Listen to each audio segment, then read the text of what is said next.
What an absolute banger. Alrighty. What's up, everybody? How you doing? Welcome. It is Monday, folks. It's a hype Monday. We got talking to do. You know how Mondays go. We like to sit down and gossip a little bit on Mondays. If this is your first time, welcome. And today we got a fun topic to gossip about.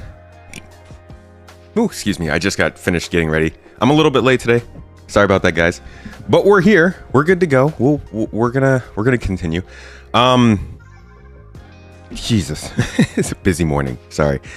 So yeah, wanted to just hang out and kind of kick it with you guys for a little bit today. Was planning on doing this actually last week, and then wasn't able to get around to it. We ended up doing some CitizenCon stuff instead. So I thought this would be a good enough time to make the personal case, my case for the Spirit series. Now, I'm not going to be an advocate for going out and buying this ship or anything like that. I more wanted to highlight why I'm excited for it, because I know this is going to be a debate given the specs and the way that they're kind of angling this ship. It's not super impressive, but it's also really good looking. So I actually wanted to start out with some commentary on the Mercury Star Runner. So we're going to start by looking at the stuff they were saying about that before it came out. And then we're going to jump into everything throughout the kind of progress of the developments of the Spirit to sort of solidify where this ship is going to land in the game and what we're expecting from it. Probably within the next week, I think it'll be in game. Some people have already seen it. The A1 is flying around in the PTU, so I figured if we have some time after we're done with this talk, we could also jump into the PTU and see if we could go find one. But for now, we're just talking and hanging out. Before we get started, of course, we're going to say all our hellos. And then we'll dive right into the Mercury Star Runner hate session. I like that ship. I'm still a fan of the Mercury. It just didn't quite hit it like we were hoping. Hello, though, everybody. Brutal Animal. Holston Coop, I see you holding it down on Twitch. Welcome. Luna Maria, Anthony, Ankit, Cole, Supposit, Punji with the toes. The toes. AMD, Division, Eminent Shadow, welcome. Justice, AK Commander, Cotton over there on Twitch as well. Good to see you. Definitely here for the Spirit Hype. Polite Gaming, how you doing, dude? How's your weekend? Victor, Gauki, Jolly Greens, good to see you all. Sketo, Sicarly, Namrock 07s, guys. Welcome in. Welcome to our Mondays. Echo Zeppelin, my dude, how you doing? You getting a good cup of cotton candy milk this morning? I'm looking out for you, brother. I hope you got your bone support there. Yo, Tom Van Doren, thank you so much for the membership on YouTube. Appreciate you. Welcome into a lovely Monday stream. If you haven't noticed, I'm hyped for Mondays. I love them.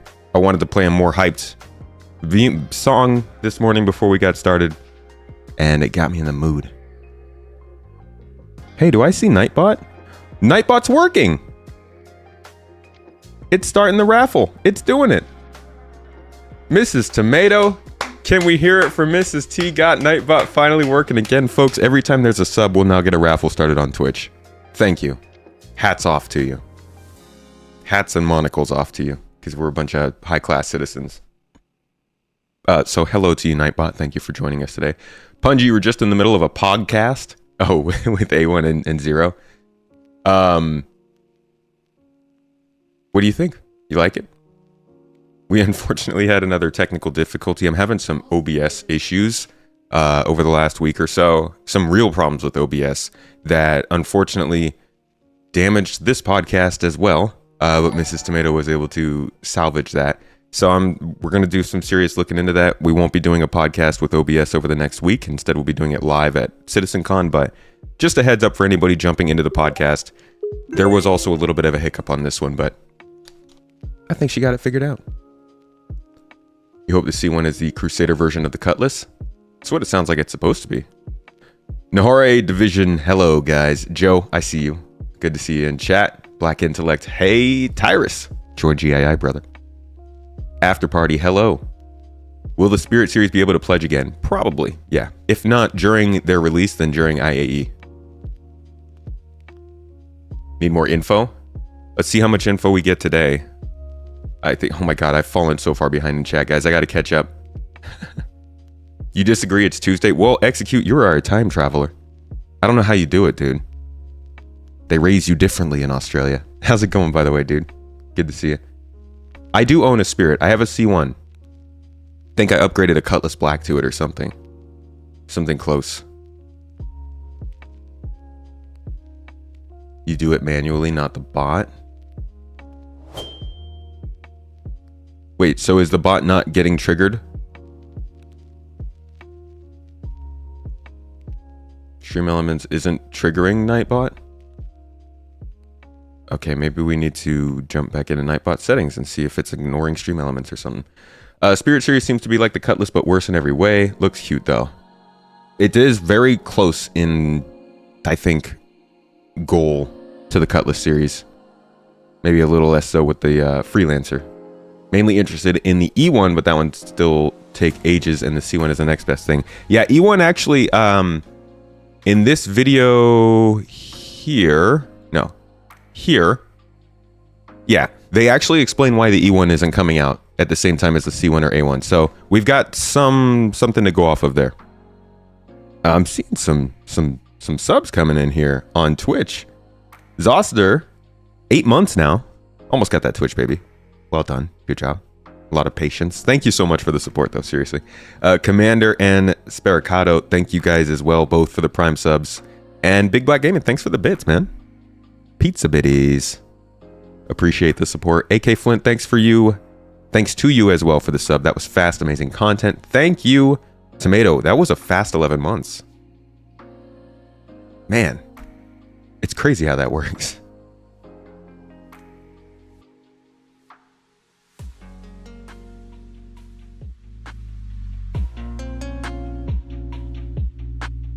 All right. So, for anybody who's just joining us, we did our introductions. We said hi. You know how every stream starts. We get into it. A little bit of back and forth. You make fun of me. I make fun of you. Echo Zeppelin talks about his cotton candy milk. All that jazz. But now it is time to get to the discussion, folks. We're going to talk about the Spirit series. And like I said before, we're actually going to start out by talking about the Star Runner. The Mercury Star Runner was the first Crusader ship in the game, and it was super hyped. Partially because it was the first Crusader ship, and like it was a new manufacturer, we got to see something new happening, but also because the Mercury Star Runner was beautiful. Concept was gorgeous. We loved it. You're going to see it here a little bit. It changed a bit from concept in-game, because when they used to make ships for Star Citizen, they would start them out in the concept phase, literally as a concept on paper. And what a lot of people say is, oh, they're just JPEGs, but they actually put a lot of thought and effort into making the concepts nowadays compared to back then, so that when it finally comes into the game, they don't have to make the dimensions and everything different. That's why you see a lot more ships looking a little closer to the concept now as compared to what we're about to see with the MSR. So what happened was the MSR came in and got a little chunkier, moved some stuff around. It ultimately kind of moved away from what people were really excited to see from it, and got these tunnels that a lot of people say are useless. I think maybe they'll be made better when engineering is on board, but for now they do come off a little useless. So this is kind of the introduction to the ship. I won't spend too much time on this, but just to give you an idea of how the ship was introduced and what it was made for, because it's actually not made for the exact same reasons as the Spirit. But let's listen in. Luna Maria, thank you so much for the super chat. With the morning tea. That's a good call. Tea over coffee. Swesnaska, thank you for the support as well on YouTube, becoming a member. Y'all are on it today. Let's dive in. Let's check in now with some of the designers and artists who have been working to bring the Mercury Star Runner. Always too quiet. Always too quiet, these videos, huh? Let me turn it up. The Mercury Star Runner is primarily a data collector, but it also has capacity for... The famous Sarah McCullough. She's like a celebrated concept artist at CIG, but she moved on, I believe, to do some stuff for Star Atlas. Entirely up to yourself, really, but its primary goal is to collect data. But she wasn't necessarily working at CIG. Like, she wasn't an employee. I believe she was a contracted concept artist. So it's very common for them to jump back and forth between different projects. You've got to capture it, be that from being given the stored data, or using the scanners to listen in on data and convert it, encrypt it, store it, and then do the running aspect of it. It's got a dedicated scan bay, so it's got a little room off to the right when you go into the main area of the ship. It's got, say, a dedicated area where you can go and... To be honest, this is even from this. So this was when they first introduced the concept, and you can already see here how much this design changed from what we have now. I mean, there's no room over here. There's, actually, no, there's these 2 rooms, but this hallway is like kind of turned on its side almost. Yeah, so this is definitely looking a little bit different than what we got. Scan and collect them. It's also got 4 dedicated avionics for scanning. Then it also has a very large bank of computers and data pods to store that in. It's much larger than the Herald, so it can hold a lot more. The downside is it's a much larger ship than the Herald, so you could be doing multiple trips in a Herald versus spending a lot of time gathering a huge amount of data in this and then transporting it. The development process for this ship, we wanted an asymmetrical ship. We looked at a very cool asymmetrical ship, which was the Millennium Falcon, and luckily enough, we've got a toy model of the Millennium Falcon right next to our desk. But Mike had just recently worked on the Starlifter, so we had to look over the Genesis. See, now I love this look for the MSR, and this isn't too far off from what we got, but you can tell that the angles are a little more sharp. It has a little bit more of like a sleek look to it, and I'm sure, you know, like morphologists could probably tell me more of the definitive architectural parts of why I like this more. But it definitely changed from this. It's a Starliner, and tried to implement some of that in what you see now. Taking the Crusader style that was developed for the Starlifter and transposing that onto something that has to look fast, has to be asymmetrical. With it being a Sarah's first ship, there was a lot of iterations in terms of just sketching out ideas because they're quite fast. Sometimes it's hard when you have too many things to look at. So basically, you know... I love this stuff. They used to show this a lot more. They'd show us like what kind of design iterations they went through to get to the ship. Getting to see some of their ideas was cool. And it also kind of, like sometimes these would end up looking like some future ships we'd get. And we'll start trying to just hone it down to what I think Chris will like, so that we have like generally like 3 options for him to look at. When we're looking at ships, we always have to think about thruster placement, and asymmetric ships always cause trouble on that side because... See, look at how thin that is. That is thruster like... And asymmetric ships always cause trouble. It is intensely thinner than what we got. Look at the backside here. There's like almost nothing dropping down. This is so much sleeker than what we got. Holy crap. I've actually never seen this specific shot, but this makes it look a lot thinner. I bet this never would have worked. Just need more room for components and stuff. Because the best or strongest thruster layout is a very symmetrical. So it also does look a little bit smaller than what we got. Like, almost like they introduced the Spirit series because this thing ended up getting so big. Sort of cube or elongated shape where all the thrusters are in line with each other. They can all counter each other equally. If you don't have the hull to support that, then you have to compromise it somewhere. When we were building this ship, we knew we wanted to have the asymmetric shape. Some of the early versions were very, very different to the final form, and they all suffered from that. So we tried. Wow, those look very different. To see how we could keep the asymmetric look, but keep it symmetrical in terms of its thruster placement.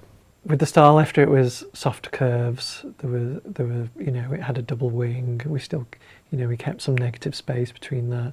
So we took those things across. But this is more angular. But it works in terms of just sort of, you can't make a cargo ship. Yeah, it's definitely a different kind of look. Now, that's about as much as I want to get into that. I'm going to switch over to the Inside Star Citizen. A little bit more like produced to show off sort of the ship's design.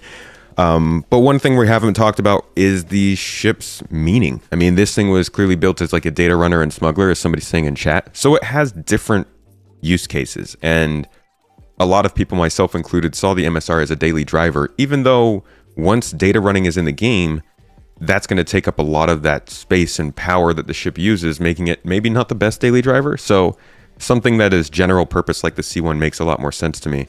Not to mention the MSR is missing a ton of its gameplay. MSR there is a lot smaller. You've thought the same. The Spirit is more in line with the original design. Yeah, so they boosted it up in size execute. Makes sense. I like how there are people in chat who are like, yes, the big major center engine, loved it, wish we kept it. And then there are other people who are like, I'm so glad they removed that. It was it's a strong design, and so people felt differently about it, but that's usually a good thing. So let's see what they said in Inside Star Citizen back in the day about this. And again, I won't go through this whole thing. So I think it stops halfway through. But they do touch on fire here, which is an interesting thing. We won't get distracted though. Let's listen. And we probably will get distracted. My favorite ship is, it's that ship that people in their head kind of see in a fantasy sci-fi world. It's that blockade runner, that cargo runner, that smuggling ship that the company who makes it may not think smuggling, but that's the purpose people start using it for. The Mercury is a fan favorite because I think a lot of people initially attach to what it looks like. It has Yeah. some cool features in it, right? So Isn't that a bummer?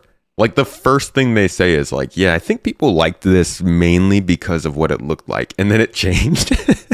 I think the deck is kind of stacked in its favor. you can haul cargo, you have multi-crew gameplay, you've got scanning, you've got data running. It's kind of a one-size-fits-all that you'd want if you were only going to buy one ship. I don't think every ship gets fat between concept and launch. I think that's something that used to happen a lot more. You look at a ship like the, I don't know, like any ship really that came out recently, the Vulture didn't get much bigger. The Corsair didn't get much bigger, I don't think. I think in general, the Hull C didn't get much bigger. The Cutter series, we don't know what the concept was for that. But I think they've gotten a lot better at sizing their concepts out well. There's still a little bit to change, but it's not quite like when the MSR came out. I think that was a very specific problem they had at this time. So the exterior on this ship, the default version will be white, black, and red. That white area on top is basically where all of the tinting gets applied for the ship. Asymmetry is just something different then, so it's a little bit surprising, right? When somebody looks at something and they don't see the same thing on the other side, then there's always like a little bit of wonder maybe. So it's kind of cool because it's kind of like when you get a white SUV, but it's like dual tone and you have the bottom half of the SUV is kind of like the black plastic.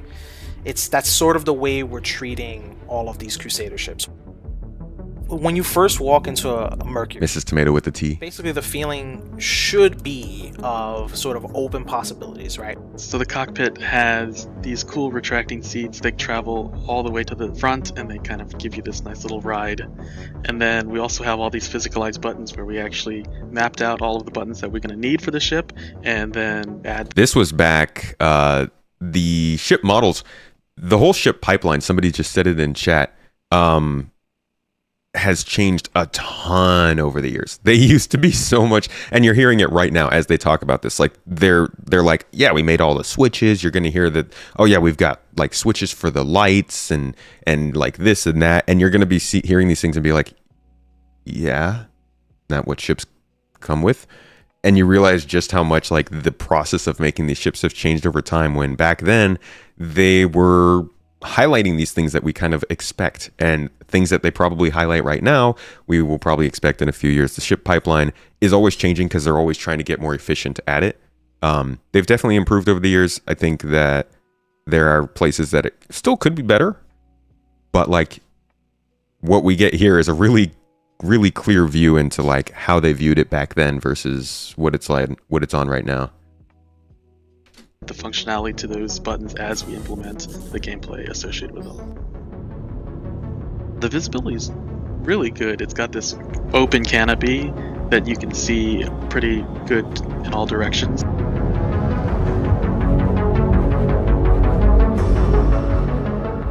And you also get a little bit of downward direction, so when you're landing you can see the ground. The server room. Hey, don't shame my Vulture, all right? Those arms are a warming embrace, okay? I was meant for those arms on the Vulture. For anybody who's not reading chat, that probably sounds really weird. Just ignore it. When data running comes online, this is going to be one of the busiest hubs of this ship. You're going to see a split between the server. I want to go back to like watching this video in real time and pick it out of my head and be like, when he said when data running comes online, what did you think, old 2020 tomato? What was going through your mind? I guess actually by the time it was 2020, I was not so disenfranchised. I think it was around this time I started to realize how much longer things would take. It was more 2018, 2019 when I would hear things and think, oh, okay, so the next couple of years. But I think by 2020, I was like, all right, it's going to be a while. Granted, I think I probably still thought we would have data running by now in 2020. God, the timeline changed so much once iCache and server meshing did not work out anytime soon.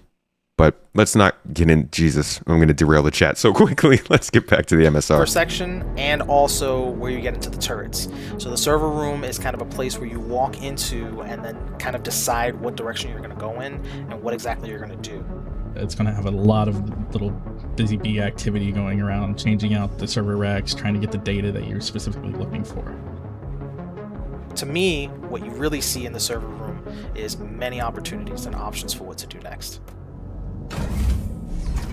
The infamous chess room. To A, we can play chess. I worked on that for quite a bit, but we got it there. And B, it's that room where players can get up, kind of group up before a mission, talk about what they're going to do, how they're going to approach it, and then execute. The hab room, again, we kind of want to convey a little sense of like relaxation or a little bit more calmer.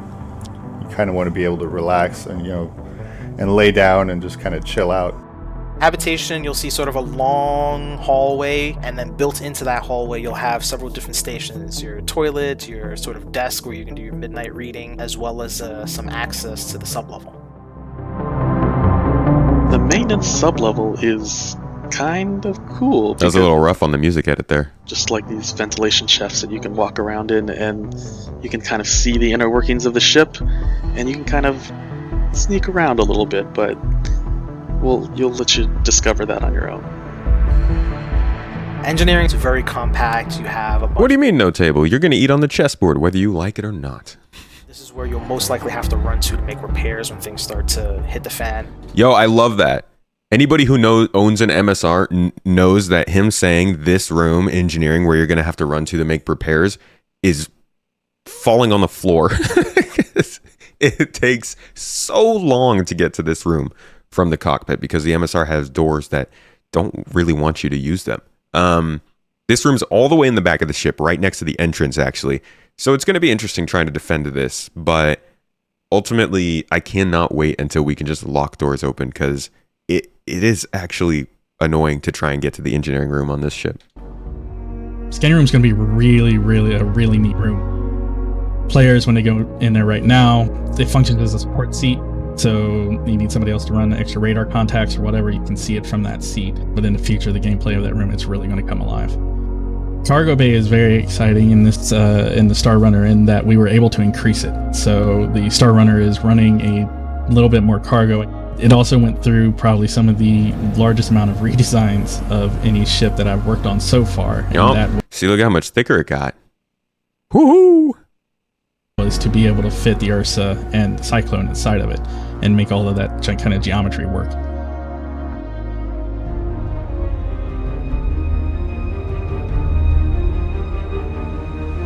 Would you not have a dedicated engineer? I don't think there's space on this ship for a dedicated engineer, to be honest. It's pretty rewarding in the end.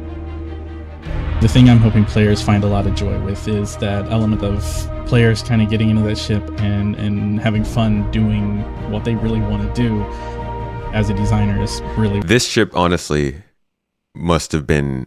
When the people were like, okay, Dev, now talk about how you made this ship, talk about what you like about it, kind of sell it, Give people something to be excited about. It must have been hard to be like, yeah, I'm really excited for players to get their hands on this ship and think about what they're going to do with it. I mean, jokes aside, this is actually my favorite ship in the game. I love flying this ship as my daily driver. It's great for vehicles, great for cargo. It's great to have a couple people around. It's defensible with 2 turrets. This is a great ship. It's just not exactly what we were hoping for from the concept. But I think it's really funny that it's such a great basic ship for that kind of stuff, but the devs can't really come out in Inside Star Citizen and just say that. So he's just like, yeah, it's cool that the players are going to get this ship and get to do what they want to do with it. Yeah, agreed. But that's not exactly why we're getting the ship, the data running stuff. I always just find that probably more difficult for them earlier on in the project to try and sell these ships on concepts. But now the ships have more of the gameplay actually able to be shown when they're talking about it, which is good. What will make me really happy to kind of see it used for those purposes. So that is the MSR. And really, I just wanted to give you guys a little bit of a prelude before we got into the Spirit here. We're actually going to get to the main topic of the show. But I wanted you guys to see sort of the predecessor to the Spirit and the reason a lot of people are very excited for the Spirit.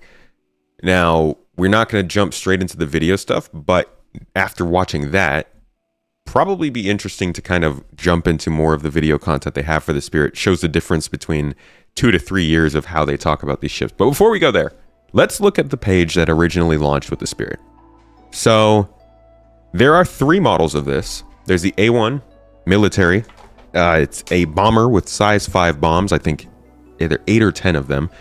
The C1, which is a more of a cargo focused kind of daily driver style ship. That's the white one here. That's the one I'm interested in. And then there is the E1, which is a VIP transport.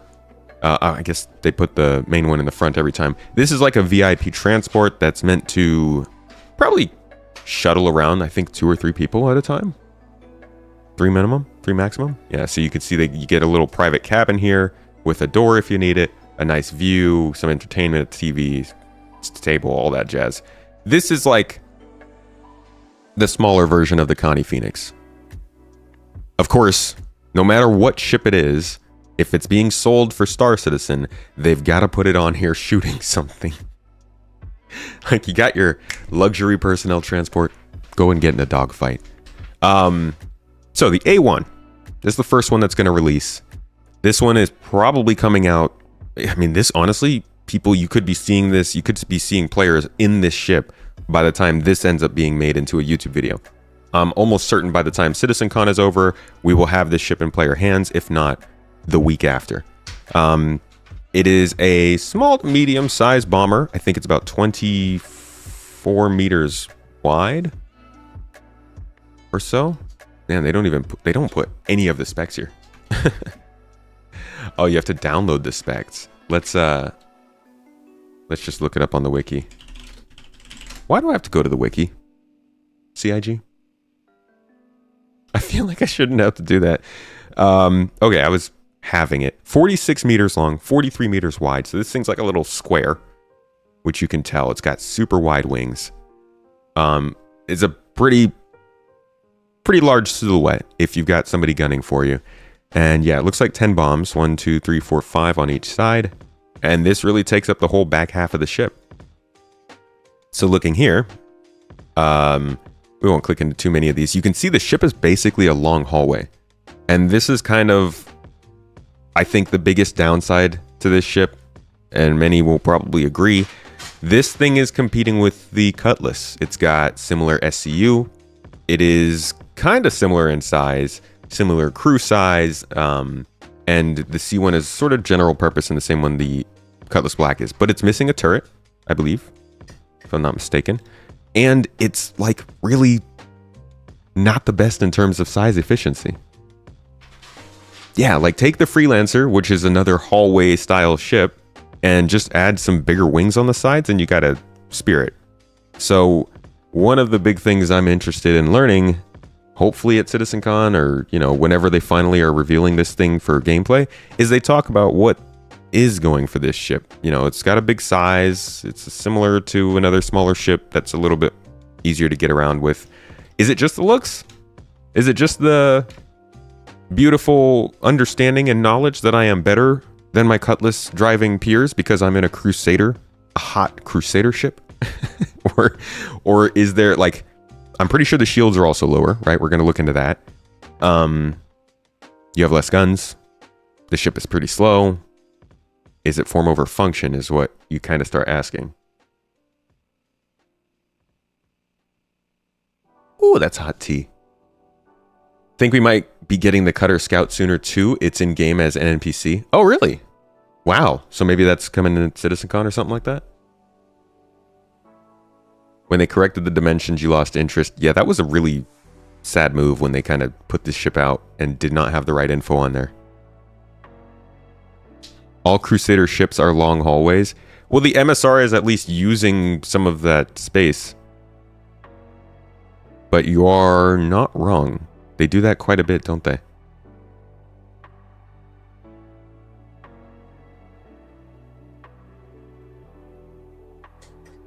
So yeah, let's see. Technical specs, we got 2 pilot weapons at S3s. Okay, so you got two S3s on the wing, 2 S2s on the nose. Not bad. Those 2 S3s can help. 4 S3s would have been great. That probably would have been too much, to be honest. You got a remote turret. Okay, so the A1 does have a remote turret. That's right. A1 and E1 have a remote turret. The C1 does not. So the C1's at a disadvantage to the Cutlass Black. But the A1 or E1, which really don't have competitors in game, I don't think. Could anything compete with the E1? Thinking maybe the Phoenix might fit, but like the Phoenix is a significantly larger ship. Probably longer trips. 10 size 5 bombs, 2 crew. Which should mean we've got beds on here.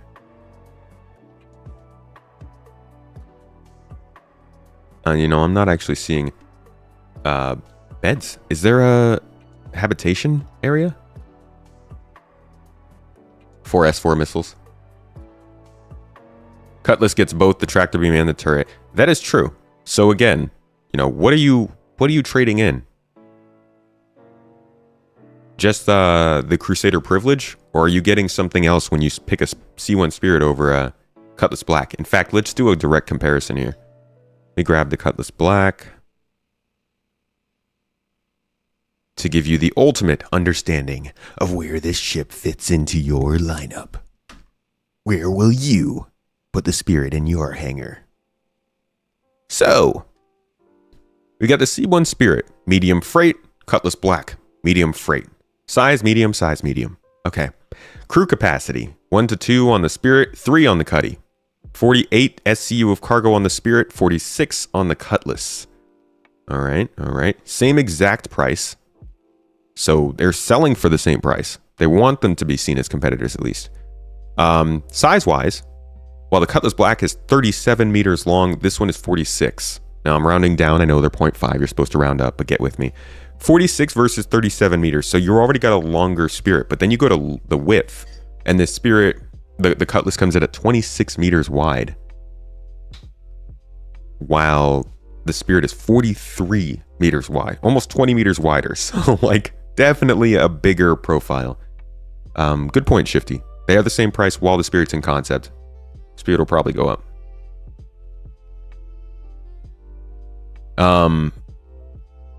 So yeah, there's a big discrepancy when it comes to the size of these ships, which is really interesting.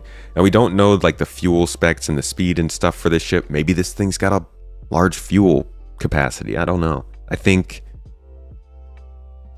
they're going to have to sell this for those who are looking more kind of numbers wise. Now me, I'm here for the vibes, man. I don't care if the Crusader Spirit is that bad.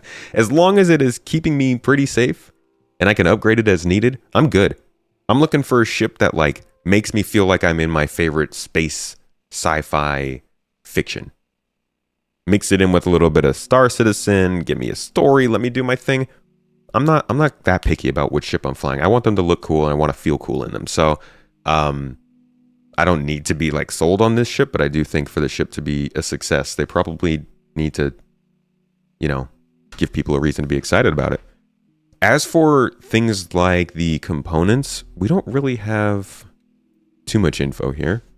It has a size 2 quantum drive, which is the same size as the Cutlass. It's got a size 2 jump drive. Solid.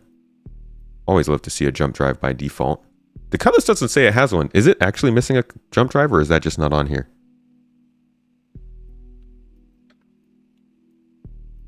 Oh yeah, probably will be performing much better in atmosphere. Fuel tank, intake, quantum fuel tank, thrusters, 2 main thrusters size 2, 2 retro thrusters size 2, gimbal maneuvering thruster. Where are shields and stuff? Avionics and shift systems. So the Cutlass has more radar power, at least currently. It has the same size power plant. That's 1 size 2 power plant. The Spirit has less coolers. And again, all this stuff might change. We're reading concept statistics, so whatever might actually release with this ship, which is again probably in the next couple of months, could change from this. But as of right now, it has less coolant than the Cutlass, which is interesting. And then shield generator, it has one size 2, which is the same as the Cutlass. So maybe if they bumped up the shields on this ship, it would be a little bit more interesting. Tractor beam? I don't know why the tractor beams aren't on here, but they both do have tractor beams. Here we go. Yeah. So on the turrets, they both do have the size 3 tractor beams, which is going to be able to, I think it's size 2, I'm pretty sure. And they'll talk about that in the videos we're about to watch, but I'm pretty sure the tractor beam on the C2 will be one size below the Argo SRV. So, you know, this also compares to the Freelancer a little bit, but I think the Freelancer comes out a bit better in terms of components, SCU, and efficiency with size. So if people are looking for like which ship is better, I'm probably going to point them towards the Freelancer every time between the two, but this with the Cutlass is actually kind of close, and I look forward to seeing how they further differentiate them. Just to give you an idea of the Cutlass, this thing has 66 SU, so you're doing a lot more than these other ships. But it also, you know, it comes in at a kind of similar size. So again, something to consider, but I would say this is more close to the Cutlass. Now, that is kind of information-wise what we have on these ships. Really, these sales pages and most of what I'm going to show you is what we have. We haven't gone too much more in depth with them, so I expect a lot more info at CitizenCon. Yeah, all specifications subject to change. Lancer has 2 size 2 shields. Okay, so they're doing a little bit better on that front. A huge speed advantage. The atmospheric angle is a good point, but I think you need a little bit more than that to make a spaceship worth picking over another. 65th layer, thank you for the sub. Appreciate you. And Taryn with the bits, the pizza bitties. Have a good one, Taryn. Thank you so much for dropping by. Appreciate your support, dude. As always. Hope you're having a good week. Hope everyone's having a good week. It's CitizenCon week. Can we, man, I don't even have my soundboard here. I was about to do something. I was about to do a little soundboard cheery yay. Because it's freaking CitizenCon week. All right. So we've looked a lot at static pages. Let's listen to what they have to say about this stuff.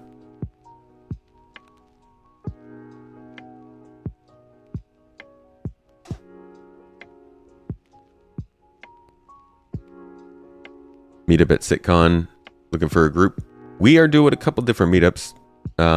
Check out the Discord to get more info on what we're doing as the Garden. If anybody's going to CitizenCon and wants to meet up with us in our community, we've got a couple of things going on. As you can see, Mrs. Tomato posting the links down there in chat. Come check us out. And with that, tell us about the Crusader spirit. To kick things off this year, we're going to be talking about our new concept ship, which is the Crusader Spirit. This is a series of ships. Now, okay, sorry. Before we get started, this is significant because this is CitizenCon last year. And what you will hear a lot of times is everything shown at CitizenCon doesn't get delivered to the game for X number of years. Now, I agree. There are some things that don't. They lag behind on a lot of systems. Things take different priorities. Some of the stuff just gets dropped onto the backlog after it's shown off, which is very annoying. A little irresponsible, but it's also, you know, it happens. This is a ship that was introduced about a year ago to the date at the last CitizenCon, which is now being delivered at this CitizenCon. I think that's a solid way to start going. Shorten that period a lot more. 6 months, I think, would be even better. But it's significant because it's a lot better, in my opinion, than this ship still being in concept with, you know, and us not knowing anything about where it is, and then them introducing another ship at this CitizenCon. They needed to get this done by now. I'm glad they did. Tyrus, thank you for the 5 memberships, dude. Me and Tyrus been playing a lot of Halo recently. I don't know about you guys, if you play Halo Infinite or not, but I've gotten back into it and I'm loving it. If you want to come join us, please do. It's a lot of fun. And back to it. It's from Crusader Industries that is designed to take on a variety of other manufacturers' ships at the 2-person crew level and does a wide variety of tasks depending on which variant you pick. The 2 standout competitors to this ship are naturally the Cutlass and obviously the Cutlass blue, red, steel, and the Freelancer series. Those are all similar sized ships to this, and they also cover similar sort of roles. Compared to the Cutlass and Freelancer series, the Spirit benefits from not only Crusader Industries' sort of stylish physical appearance, but also their renowned speed and agility over those other variants. We have 3 variants of the Crusader Spirit. We have the C1, which is the cargo hauler version. We have the A1, which is the light to sort of medium bomber version. And then we have the E1, which is the executive VIP transport. I do like that the E1 has that skylight. That's pretty cool. Just put that on any variant, please. Thanks. One of the more windows in this game.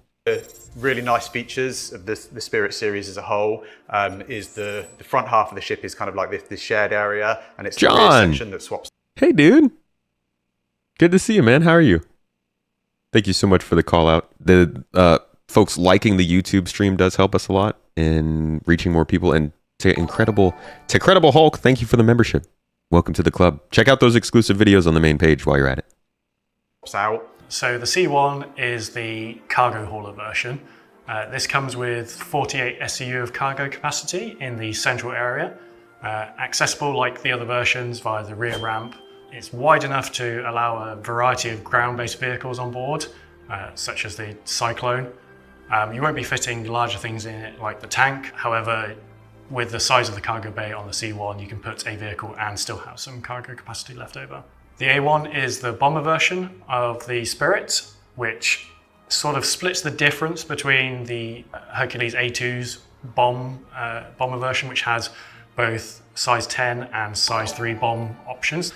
This comes with size 5 bombs, and they are arranged in 2 vertical gravity dropped formations down each side of the central area. So you have a nice little walkway down the middle. I think that the gravity drop aspect of these bombs is really funny when it's a spaceship. It reminds me of what episode was that? There's a Star Wars. I think it might have been episode. It was one of the sequels. So 7, I think maybe 7 or 8. There was a battle they were having, and the ships are flying through space. And they like open the doors and the bombs just fall out. they like fall out in space. And you're like, wait, what's going on here? Now, granted, I will say this, that is actually kind of how gravity works in this game. If you drop something inside of the ship, it gets all the gravity, and then as soon as it leaves the ship, it keeps the momentum. So like I get that, but it was also, it looked really dumb in the movie. And I know that, you know, the whole they were pushed out stuff, but like if you look at it, you can tell they were drawn by gravity. Either way, that's what this reminds me of. They got these vertical launch bombs that are like make it look like they're going to be drawn out by gravity, when in reality they're just getting kind of launched. And I guess the A2's bomb is sort of just dropped as well. I feel like there should be like a propulsion system for these bombs, but it certainly looks cool. I'll give them that. Yeah, artificial gravity, maybe, you know, you can sell it any way you want to. I always just thought it was a very silly scene. It was pretty. It looked cool. Hydraulic ejection system would totally make sense. Yeah, so like, you know, if that was the thing, that'd be cool, but who knows? Either way, it's such a small nitpick. It's not a big deal. It's a bomber ship. It bombs things. Cool. I just always find that a little bit funny that it's a spaceship with a gravity launch system. Because I find myself wondering, will we be bombing stuff in Zero G much, or is this mainly going to be an atmospheric ship? Either way. Little tidbit, shower thought, whatever. And then you have the 2 sort of lines of bombs each side of you, and you'll be able to see them drop out of the bottom of the ship. Ship will have 10 bombs. It's a different role to what the Starlifter does in terms of the bomber. I think it's a much kind of smaller, faster ship, so it's much more agile. You're going to be kind of getting in and out, and you know, doing your bombing run and then getting back out of the danger zone quite quickly. So it feels quite familiar in that sense, but it does deliver a unique kind of play style compared to the Star Dude, Lifter. if another company releases a small bomber, like if we get an RSI bomber in the same size range, it'll probably clobber this ship because it's a fairly slow and big ship. The A1 and E1 definitely have a better case for being in the game than the C1, but like if another ship comes out as a competitor to them, we'll see what they have going for them. So you might be asking yourself which one's better, and it really depends on what you want to wipe off the face of the planet that you're bombing. Obviously the A2 has both heavy hitters and what could be described as carpet bombing, whereas this is sort of for when you don't want to completely annihilate everything on the ground. And lastly, we have the E1 variant, which solely exists to give Jared heartburn over his Starliner. So this is a sort of taste of what the Starliner will get in the future, but on a much smaller scale. VIP1 is a really interesting module. It's basically split into two levels. And so Okay, so this will come up again as I think the potential reason for why the E1 is taking longer. This ship is 2 levels. They have that normal hallway where you're kind of walking back and forth like we see in the A1 and C1, but up above, which is where that concept art takes place, you can see the passenger transport area, and they have that kind of nice glass cockpit up above the canopy. So I think this ship takes a little bit more work than the A1 or the C1 because it has that second floor, and that's why we don't really hear much about it coming out yet. we really wanted to sort of have that VIP experience. Obviously, you're coming into a sort of multi-role ship, but when you get into the module, you've got lockers, space to put any sort of personal belongings. Essentially, you're going to 2 elevators, left or right, and take you up to the top deck. So it has that sort of first-class feeling. I think what really makes the E1 stand out compared to some of our other ships is the kind of the large panoramic glass roof. So when you're in this kind of shared VIP area, you're gonna have great views and be able to kind of like explore the verse in something that I think is gonna be quite unique. And we also have the Mixmaster, which is at the front of the module, which is basically where players can go and choose whatever the drink it is. So it's, cocktails or coffee. Then players will also have super comfy seats. They'll have the widescreen TV in their module. I'm really excited to see when we start getting our players and our AIs into these ships and being able to kind of explore the verse and experience that kind of luxury living that I've not yet to experience. So between the You three and me variants, both. there are a number of shared areas. The sort of core of the ship changes with each variant, but there are some aspects which don't need to change. And starting from the front of the ship, you actually have the cockpit or the sleek. bridge. So like other Crusader ships, you have the side-by-side pilot to co-pilot arrangement. Then you have behind them their living quarters / bunk area and component access. And then you have the variant section which does change the sort of internal floor plan of the ships between them. Then at the rear of the ship you naturally have the ramp access area. So that's the Crusader Is that a rail? ships between them. Doesn't Then it look a lot at the rear of like... the ship you naturally have the ramp access. Doesn't it look a lot like there's like a rail right here? Kind of like the Scorpius that this turret or whatever travels down? I mean, it's gotta be, right? Yeah, it's a rail? Okay. Is the tractor beam on a rail kind of like that? That would be really interesting if the tractor beam could come up above, but I can't imagine why they would want to do that. Maybe the tractor's just at the back. The rail system is an interesting choice. I'm actually kind of surprised they're doing it again after the Scorpius, but maybe they find that it will be something that can work out for us.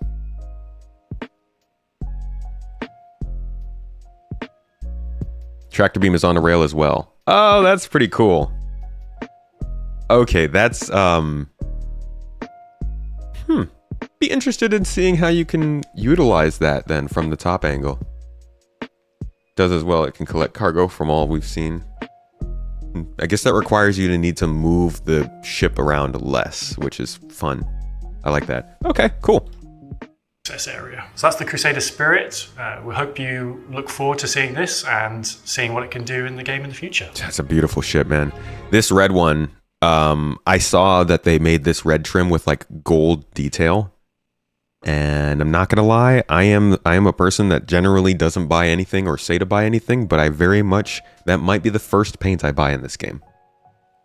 It looks really good. Unless they're going to start letting us get paints in-game, who knows? But this is a great-looking ship. I really like it.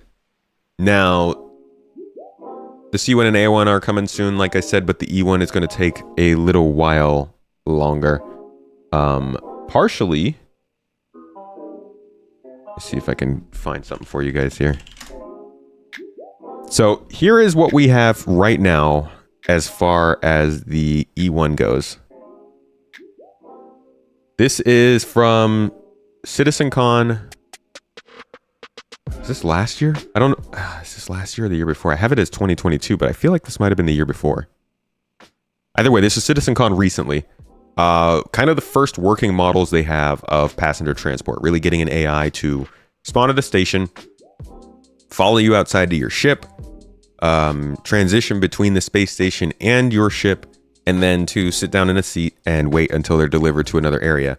This is like the most basic version. They also want AI to have things that they want you to do. Maybe like they want you to fly a certain way, never go over a certain speed, all that kind of jazz. But passenger transport gameplay is something that they've clearly been working on in the background. But I think they're waiting until server meshing, or at least the replication layer separation, for these things to be more reliable before they move it in. So I think the E1 is kind of held back by this, but we're also about to hear right here some more details about the E1, being specifically how much different the model is. Raylan confirmed? Please, I mean, yeah, the Raylan's going to be coming soon.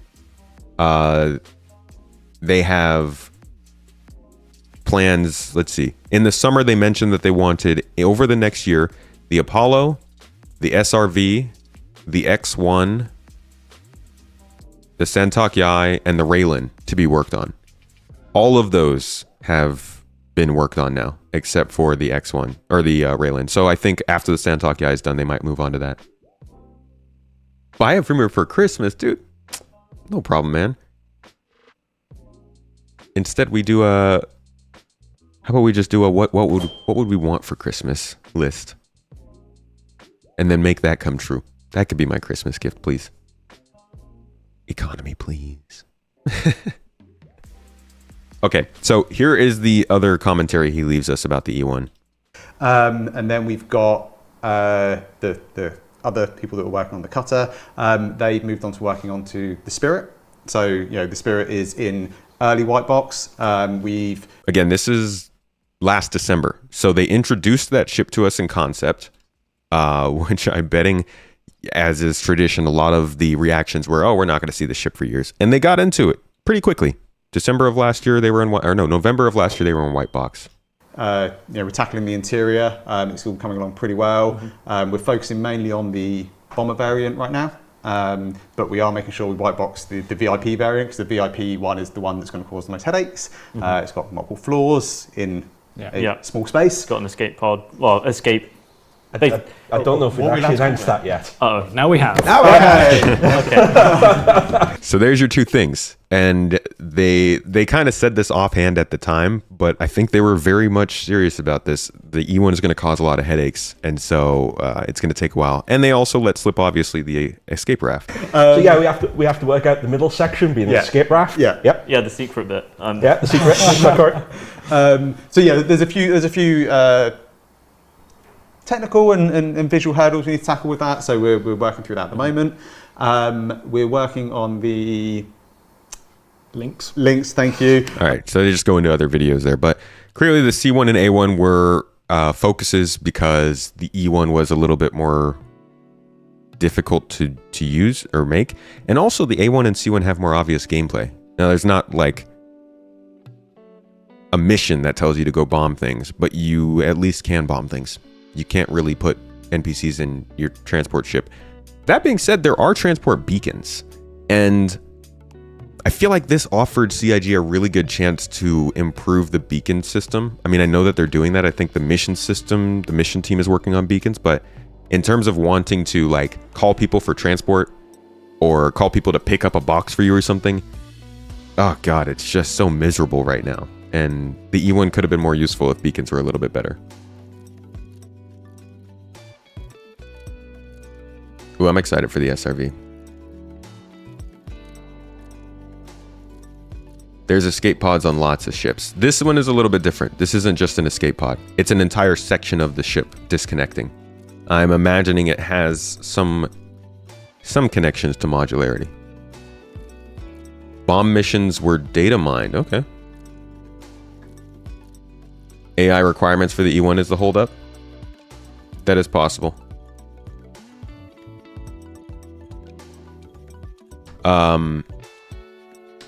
So we go to the monthly report then for the same time period. This is November, December of 2022. And you can see that what they're saying on the art side of the ships, this is their first monthly report update on the Spirit series. Here's what they say. The team began work on the Crusader Spirit, which is progressing through the white box phase. The biggest challenge has been ensuring that the escape raft on the VIP variant is fully functional at this early stage, so we can avoid extra work in the future. So they got the big difficulty of the escape raft done early, but they don't really mention the double deck configuration. So it's up in the air what might be keeping it up, but we do know it's a more complex ship. This is the next update we were getting on the Spirit series. This is back in March, so about 3 to 4 months later. See what they were doing at that time.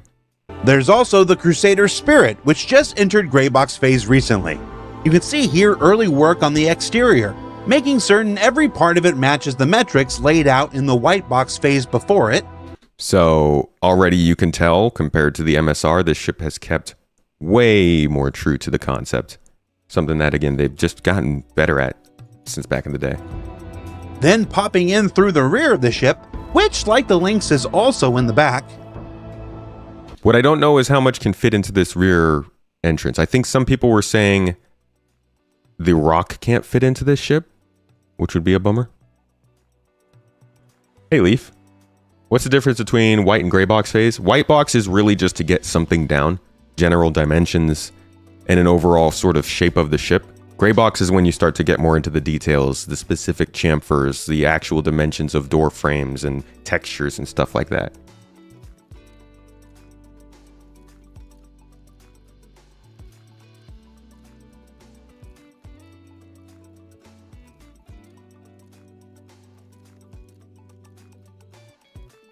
He just said the Lynx can? No, he was saying that the Lynx, it has an entrance in the back like the Lynx does. At least that's what I believe he was saying. Metrics laid out in the white box phase before it. Then popping in through the rear of the ship, which, like the Lynx, is also in the back. Yeah, he's just saying, I guess the entrance like the Lynx is in the back, but does the Lynx have an entrance in the back? Oh yeah, it does. It does. And then into the cockpit that's looking, well, a bit contrasty at the moment. But that's not uncommon for gray box phase. So 2 beds. I think I was looking for that earlier. As this period is mostly about defining shape language and material breakup before everything gets refined later in final art phase. And then let's take a look at the gray box bomb bay for the bomber variant that's being worked on in tandem with all the others. Finally, let's look at recent gray box progress on the Apoa Santok Yai. The Ursa has the rear entrance. Yeah, I don't know why he mentioned that the Lynx has a rear entrance. Because the Lynx is a window in the back, right? So that was a March update on the ship, and I think the biggest thing here, honestly, is just like, they did a good job of translating this into game and not losing a lot of the sleek design that made the concept. Oh, it was a joke from what he said earlier. Okay, a Jared joke. I see. I see you, Jared. I see you. Next up, we got another monthly report. So we came back on May to learn a little bit more about what was going on with the ship going through production. They actually were working on vehicle tractor beams. So they were working on vehicle tractor beams coming to the Origin 315, the Drake Caterpillar Cutlass Black, the CNOU Nomad, and the Misk Hull C. There are a lot of ships that are going to benefit from ship tractor beams, which probably are coming in the next month or two. Like, the Nomad is going to be such a useful ship when that happens. And the C1 is another ship that's going to have tractor beams, which they probably were doing at the same time. Here they say the development of the Crusader Spirit continued. The C1 is almost gray box complete, while the A1 had its Lot 0 review scheduled for early June. So by this point in May, the C1 was behind the A1, and they're not even mentioning the E1. So there's already some distinction that the A1's coming first here. And then we get to May 26th, which was IAE. Many of you watched. Many of you might, or sorry, Invictus, not IAE. Many of y'all may have watched, maybe not, but there were a couple of good information drops here as well. Some about the Spirit. So we'll play that real quick.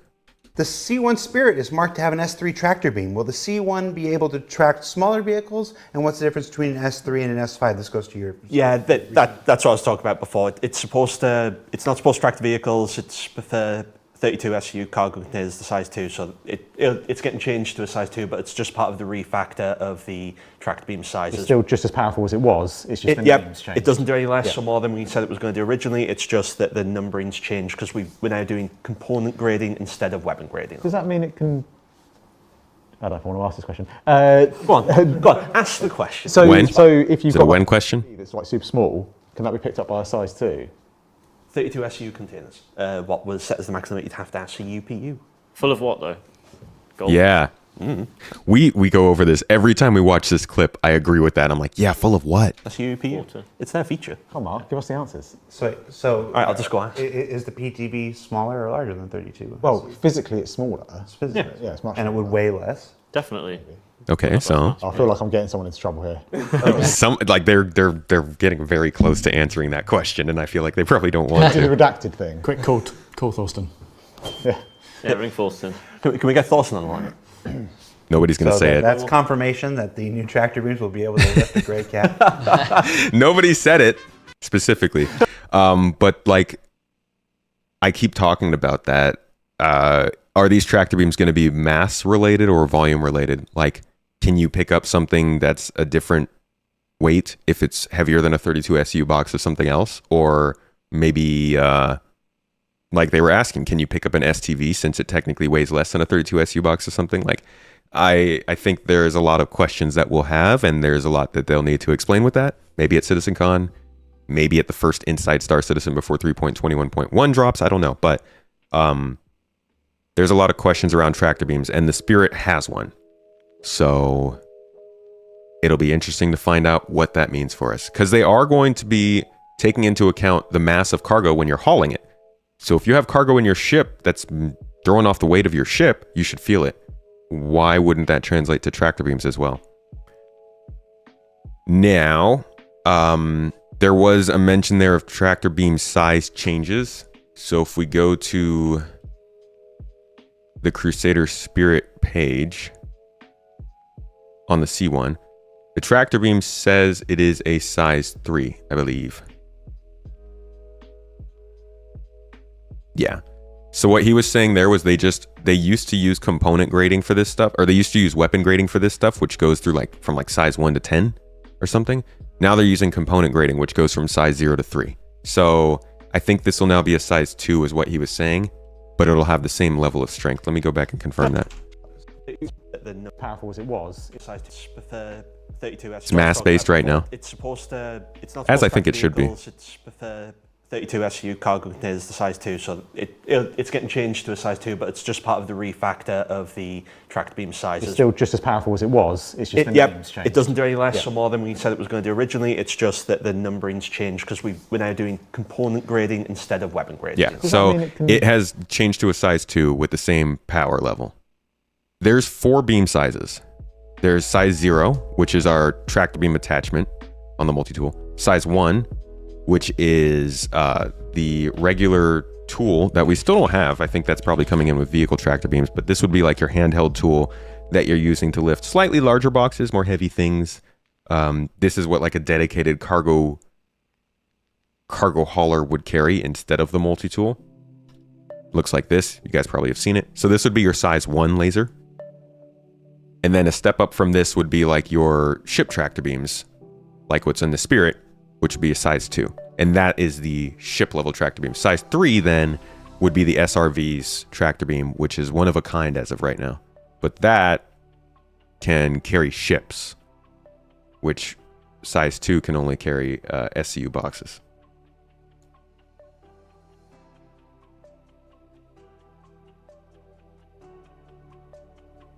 Weight only matters when on a planet, as in space there's no G's. Yeah, but you still have mass in space. Like you would still need a certain amount of newtons to move a box in space if it had a certain amount of mass, inertia, and all that jazz. But that's why it's an interesting question, because you might be loading boxes on your ship on a moon with 0.5 g, but then you get to Hurston to offload it, and suddenly that stuff is too heavy for you to lift. What size are Nomad 315 and those small ships going to have? They'll all be size 2. Vehicle tracker beams are going to be size 2. Size 1 is going to be handheld. The box wouldn't matter what's inside the box, like the drugs would weigh less than the metal, for example. Yeah, but the drugs with the metal weighs more than just the metal. If you have, you know, a 200 kilogram box and you have 150 kilograms of drugs, that's still a 350 kilogram box as opposed to just the 200. Start selling two-handed tractor beams. I think that's what the tool is. I don't think you can use it with one hand. This thing here, I think this is like a rifle almost. They have probably one example of it being used, which is a joke. Don't take this seriously. Like we just said, these things can't control ships. They were just doing a joke here, but you can see it's kind of held like a rifle. Can the SRV tug in quantum? I think so. Yeah.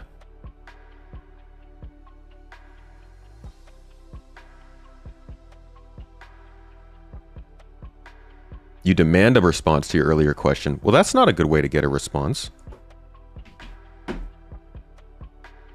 Talked about a lot of things, but what about the Spirit D1? I can't help you with that, I'm sorry. I think they said that one is canceled.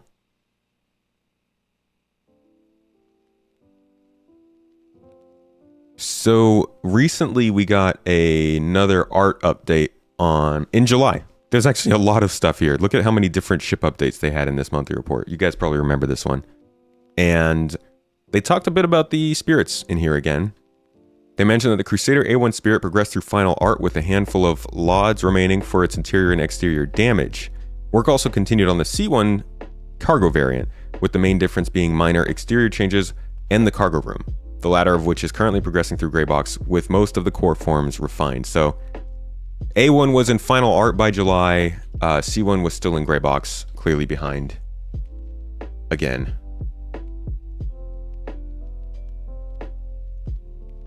Will they get rid of the multi-tool tractor beam? No, we'll get to keep it. No, I don't. Julian, that's not true. Demand cotton candy milk. There is that goofy, funny clip about the Hull C carrying a PTV buggy and an Aurora. Right, which is a joke.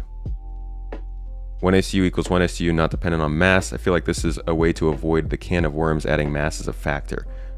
But they have said that they depend on mass.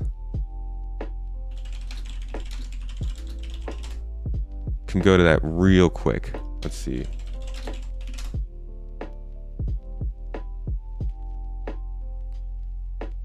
Can't wait to see SC in 5 years. It's going to be the greatest game ever.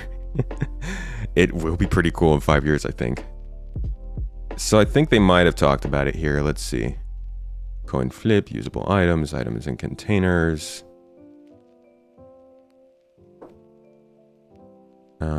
Containers and pallets. Cargo bay. Blah, blah, blah, which marks out, drives, blah, blah, blah, can't stack, shrapnel, yada, yada, yada. Why don't we just search for mass? Here we go. Okay, so they say, set orders for arranging cargo, blah, blah, blah. Using the manifest, you can activate and deactivate locking plates, set orders for arranging cargo, and see the effect that all of your items are having on your center of mass. And they say, unlike previous games, your ship's performance will be tied to the mass and volume of what you decide to load aboard her. So a couple little hints like that. But they didn't say it really definitively there. But yeah, they talk a lot about including mass.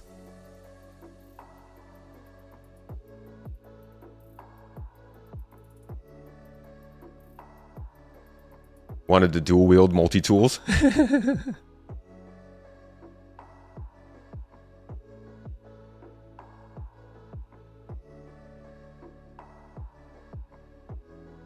What section is all that stuff under? Which stuff? You talking about the monthly reports?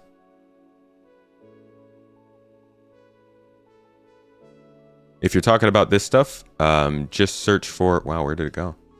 Did I close it? Just search for Star Citizen design documents.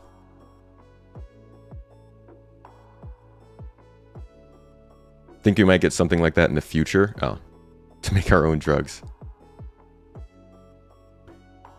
Coming sooner than you think, as they factored in with tractor beams. If a turret turns faster than the mast, the beam can handle it detaches. That's right. Yeah, they talked about that a bit. Pumpkin King, I've typed a lot of Star Citizen monthly report into Google. The post itself was pretty old, though. Yeah. CIG talks a lot. CIG talks a lot, but they do follow these documents.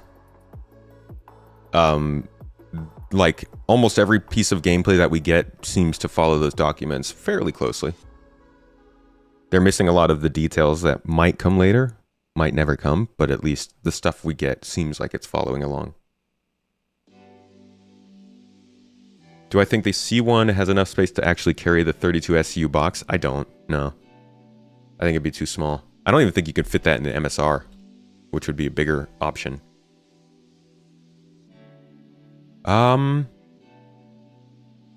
That actually wraps it up, guys. That is about everything we know about the Crusader Spirit series right now. Surprisingly little. This ship has not been known about for very long, only a year. A year does not give us very much to dig into.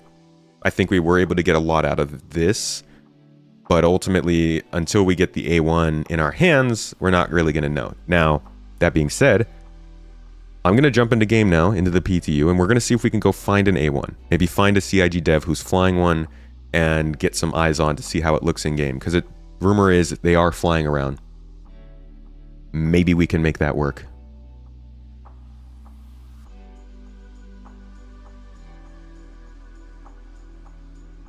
Yeah, we'll know a lot about this ship this time next week. We'll be flying this ship this time next week, I think. One of the faster ships to be announced and released. Yeah, that's what it seems like.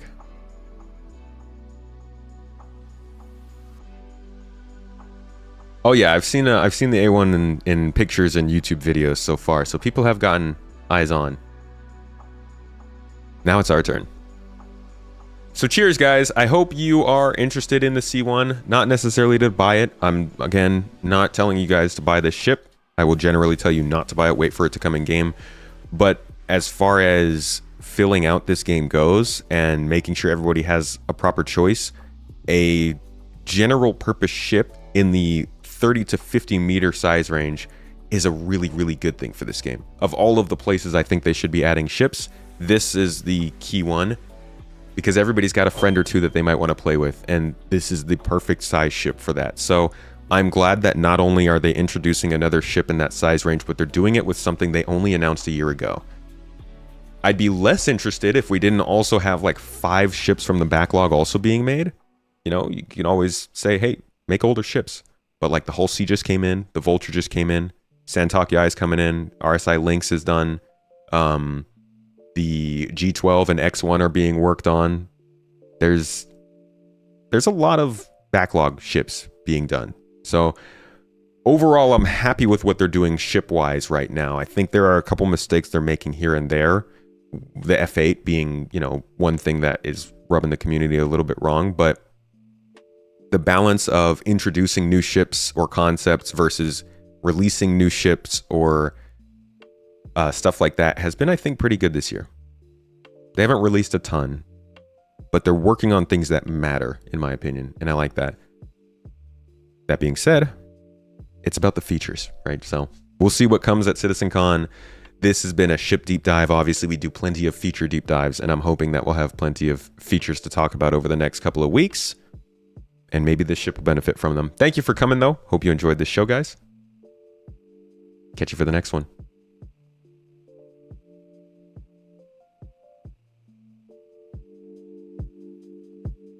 That's not for you, by the way. That was for YouTube. Yeah, I'm still with you guys. We're all good. Don't say bye. Don't go anywhere. We're staying. We're sticking around. Like I said, we're going into game, and we're going to see if we can find this ship. Bye, YouTube. Exactly. What do you guys think, though? I'm seeing positive and negative vibes about the Spirit series. I guess instead of just saying what you think about the Spirit series, let's compare it to something else coming into the game. How do you feel about the Spirit compared to something like the Santakiai?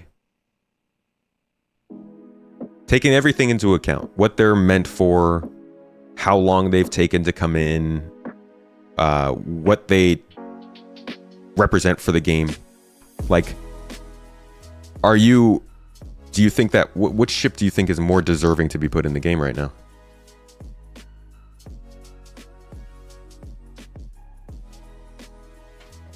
Well, obviously the Spirit wins on visuals. Although my wife really likes the Santakiai's looks. If it's Crusader, it's good. Attaboy. Vagabond, what's up, man? The C1 will be your daily driver when you don't have a group for the MSR. Same Z's. I think so too. You like the ship variety. The more the better. Makes it feel more real. As long as they all have their place, you know? I don't want to be... Like, these ships have to be distinct to some extent.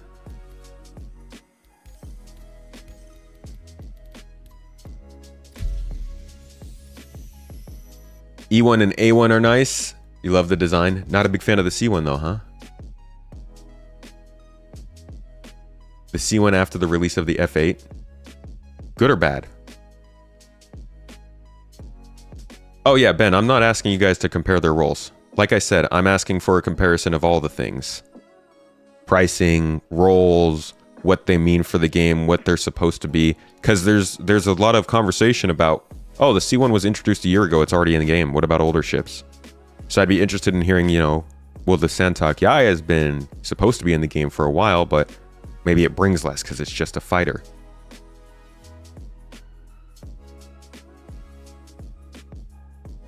We have a lot of fighter ships already. We do. We do. I'm quite sick of them. C1 needs a top turret. I think it could help.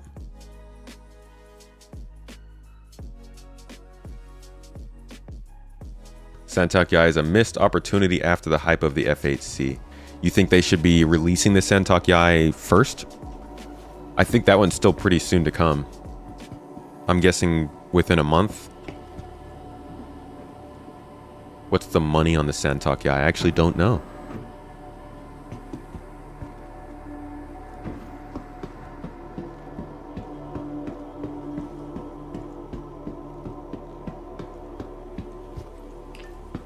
Fighters were exciting, but the inevitable nerfs make them all seem very much a style choice over any real combat edge. Well, I mean, if every ship gets nerfed, then they're all still going to have their combat edge, right? Like, at some point, they still have to have it. I would definitely not encourage people to buy ships based on what they do right now, like numbers-wise. But if you buy an F8, even if it gets nerfed, you should probably expect that it's still going to be the best fighter you can get. At least heavy-wise. Oh yeah, there's also the Apollo. Good call. Backlog-wise, the Apollo is another great one that they're getting done. Alright, so we're really just going to kind of peruse and hope we can find somebody. Maybe there's a CIG dev. If there's not, we can try and jump servers. Last call for passengers. The shuttle is preparing to depart. Yeah, I see nobody in here.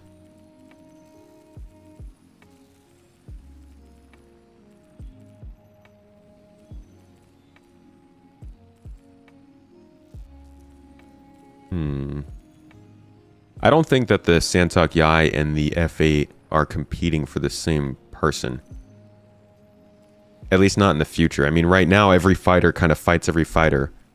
But if you watch the podcast coming out today with Avenger 1 and Zero State, we actually get into a lot of talk about how fighters are going to be very specific for what a player wants. And I don't think the player who wants to fight in a Santakiai would be fighting in an F8. Maybe just for the general random fight, but like a dedicated fighter, you know, somebody who's specializing enough to fight in a ship like that, I feel like is going to be looking at the ship for more than just how many pew-pews it puts out. Still a combat meta. You'd be flying a gladiator because you like that thing. The Forgotten Gladiator. Are the alien ones only piloted by devs or possibly AI flying them around? I think it's just devs. Concerned about the C1's cargo capacity, they call it Crusader's competition to the Cuddy and the Freelancer. It shares the cargo, but less than the Lancer. Interesting too, because Crusader is specifically a cargo as a hauling company. Oh, it's gonna load me in the same server. I made a mistake there.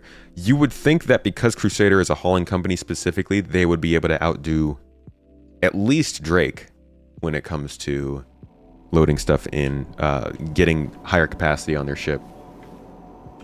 Yeah, I think I probably just loaded into the same shard. Let's see. I should go EU. Yeah, I'm in the same shard. People stick to aesthetics a lot as well. I know I will. You could put a Super Hornet and a Saber in front of me and I'll pick the Saber every time. I don't know which one's better, but I like the Saber more.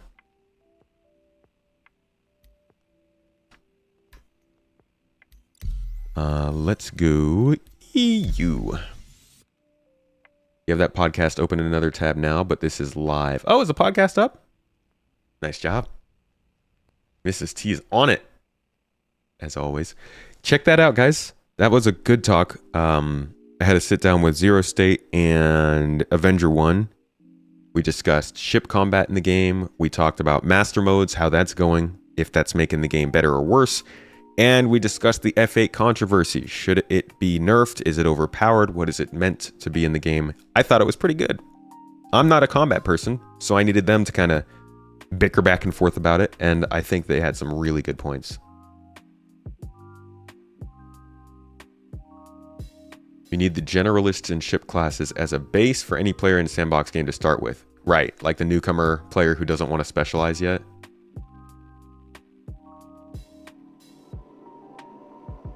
More ground-based play for downed players. You talk about medical gameplay. Agreed.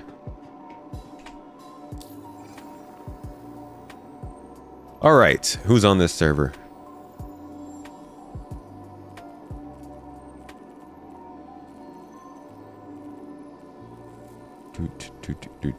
Oh, okay, we've got one CIG dev.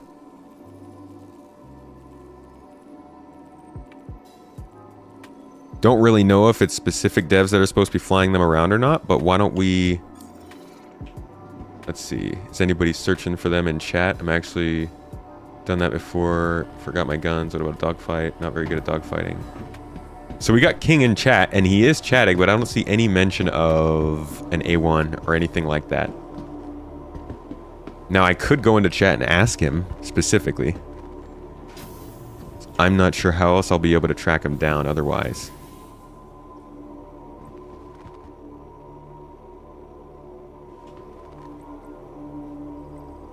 Ask in chat.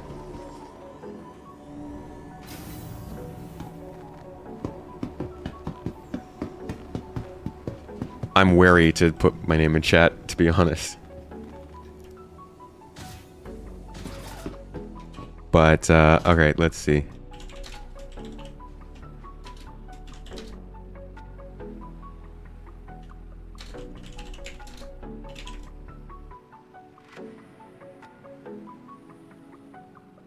AI or flying cutter scouts. Hold on, are there any other CIG devs in here? I feel like there'd be more than one in the channel. Let's see. So there's just King CIG, I believe, right? Let's see again. No. King CIG. I think that's it.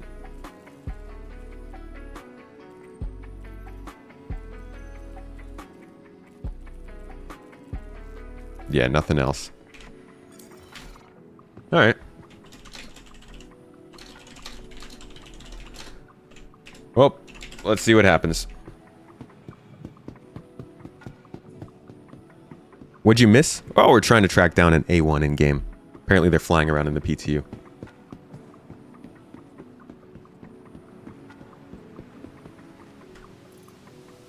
The chances of us seeing one aren't necessarily super high, but we're going to try for it. Gone for the Cutter Scout. I mean, could see a Cutter Scout. But man, I really want to see the A1.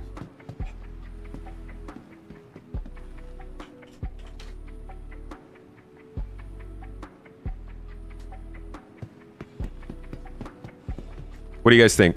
Keep jumping servers, see if we can find an A1, or see if we could track him down and find the Cutter Scout. It's another new ship that they're working on. They've got variants of the Cutter coming out. I mean, I think everybody is kind of aware of that by now. But those will probably be shown and or released at CitizenCon. Keep jumping. A1. He said, so would I. Maybe it's a little bit difficult to find them.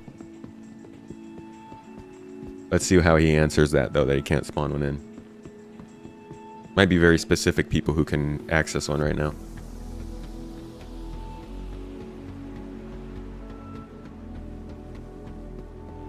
For you, the F8C is all about the looks. It's nice it has 8 guns. Oh yeah, 8 guns is just a nice, cherry on top. Whatever.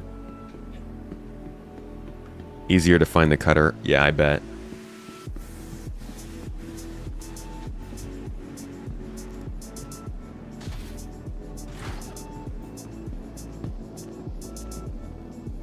Alright, well.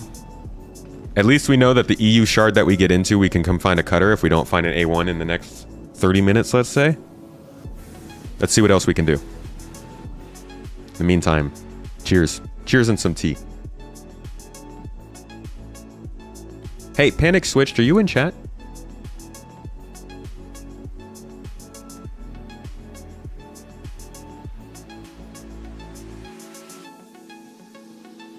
Let's try a Australian server. They're like, no, you can't do that. Okay, how about Asia? Nope, can't do that either. No Australia, no Asia. Sorry, Tomato. Not allowed there. So, like, we're just stuck.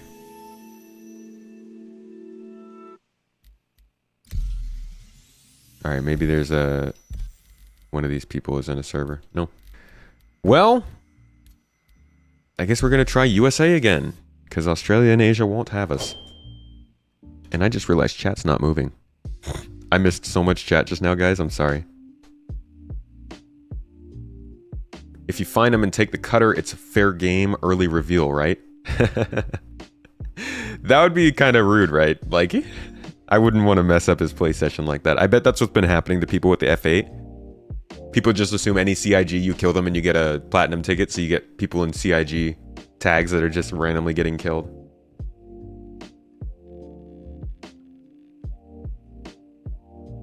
Am I unstowed? I don't think so. Think they'll drop a PTU patch today? Maybe. I don't know.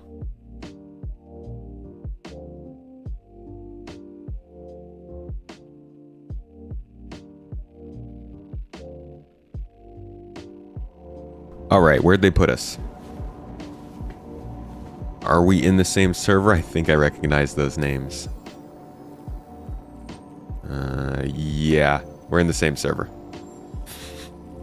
Dang it! So, if we go back to US, we're just gonna get put right back in here. Which is unfortunate. Let's try one more time to jump servers. If this doesn't work, we'll just go back to that EU and check out the Cutter.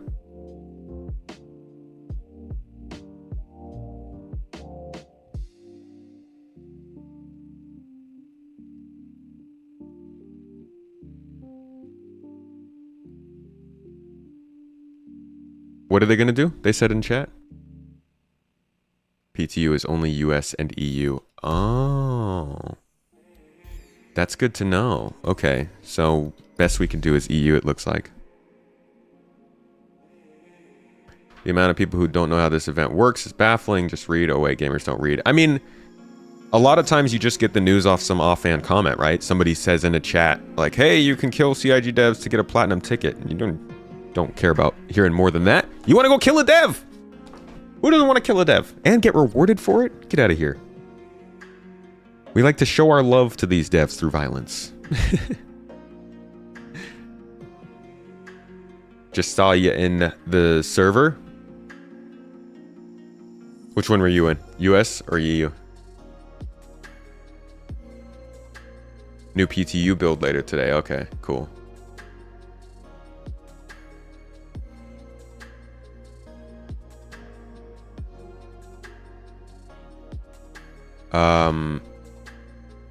I actually don't know what... I mean, I'm on EU right now, but I don't know specifically what shard. Alright. So, best we can do is double check.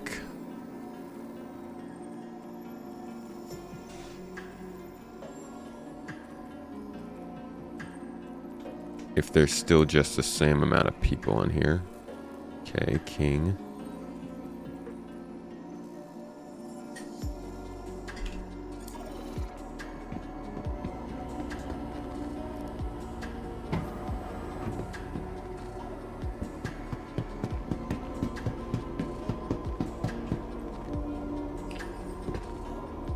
Yeah, it looks like honestly he's in the middle of like trying to get an actual game session on. I don't really want to interrupt that.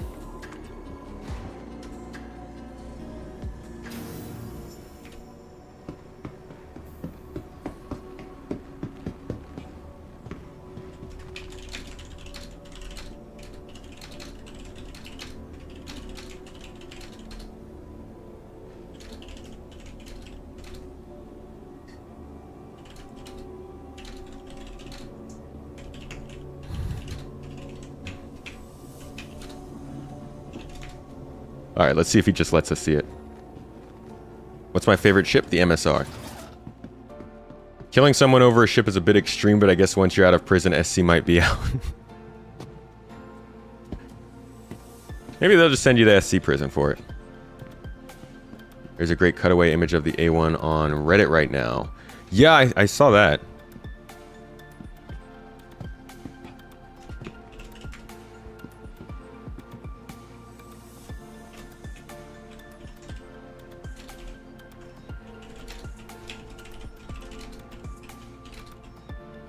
Juiciness.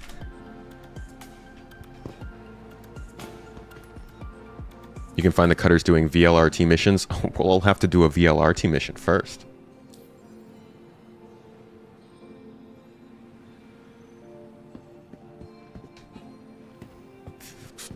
Anyone else having hopes that this year's CitizenCon is going to be a good one? Well, I think everybody. The better question is there anybody having hopes that this CitizenCon is terrible? In which case, why?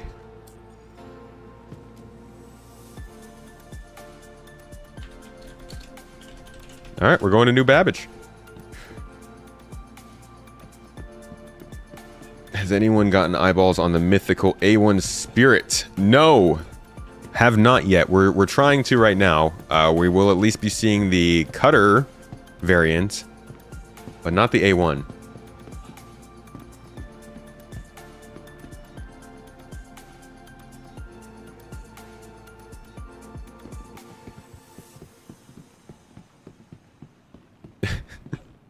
You can't see the... God, don't beg. Don't beg. Don't annoy them. Yeah, it's a cutter variant. It's a new version of the cutter, basically just for exploration gameplay.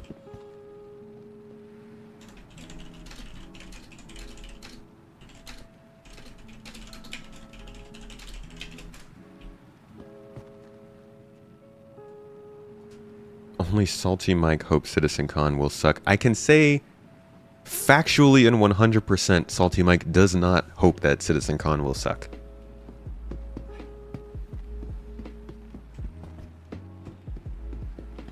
You want your cutter scout? Why do you want a cutter scout? What's the idea behind it? It's just an exploration ship, just a small basic exploration, kind of a competitor to... We don't actually have a starter exploration, do we? Like an Aurora trim, maybe. But the next closest thing would be like the Reliant Sen or the 315. What's exploration gameplay? Mostly finding a location, saving it, and then giving that location to somebody else. I would think resources and stuff like that, usually mining outposts or mining deposits, salvage locations, that kind of thing. But I think that further on, when exploration starts to develop more, it'll probably be, you'll have missions to do specific things, research missions and locate certain thing missions kind of stuff, retrieve harvestables. Improved scanner, okay. Pisces, but the Pisces isn't an exploration ship, right? It doesn't have any bumped up radar or scanning, does it? Right, Terrapin. Maybe it does, actually, because it does come with the Carrack.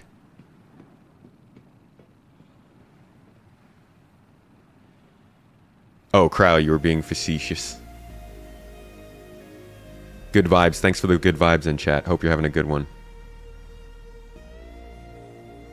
Have they even talked about it in that detail? Exploration? Yes. They have talked about it to some extent. Generally, they've talked about it when they... I have a couple videos on this. If you go and look up on YouTube, Exploration Gameplay and Star Citizen, I talked about their plans for Deep Space Probing. I also talked about their plans for mid-distance exploration, kind of depending on quantum boost, and then near distance exploration. These aren't like official features that they're talking about. This is more the idea behind the game loop that I think they've been presenting. I'm gonna have to take another shuttle. I do not own an Endeavor, Jesus. No way. And there's different types of exploration. There's pathfinding, there's scouting. Probably something else that I don't know about. What city would I live in if I actually lived in Star Citizen? Orison, if they had higher walls. I think my wife would prefer New Babbage. New Babbage. You Orison? Yeah. Okay, yeah, Orison. But I feel like this place wants you to trip over these fences and fall to your death. Like, imagine how far this drop is, and this is the only thing protecting you. The high school pranks would be the worst. So many dead children. I don't think we're going to be able to... I think we're bugged here.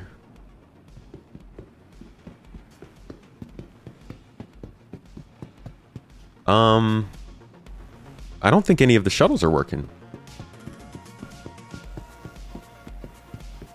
Which is not good.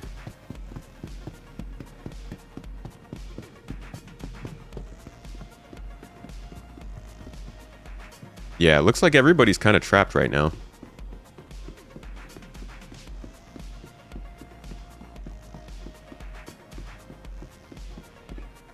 They're changing the flight model as we speak. They're changing the flight model as we speak to the thing they've been talking about the whole time. They're still being consistent with it. They're changing it so that it's World War II in space.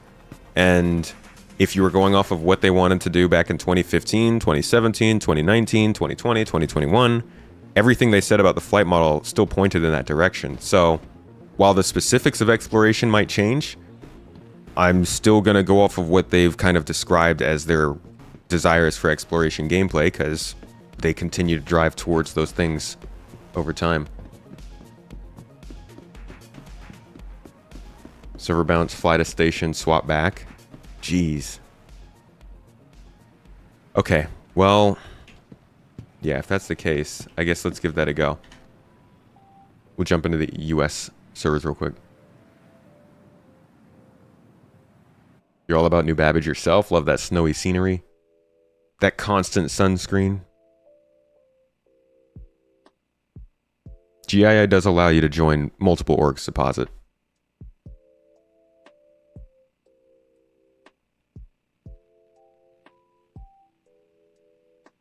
should be able to ping and get a full scan of an asteroid or ship at 10 to 20 kilometers.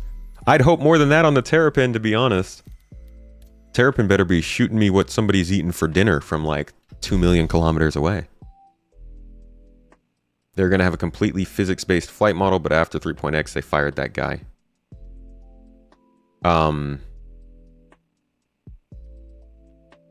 Yeah. Pritchett. John Pritchett.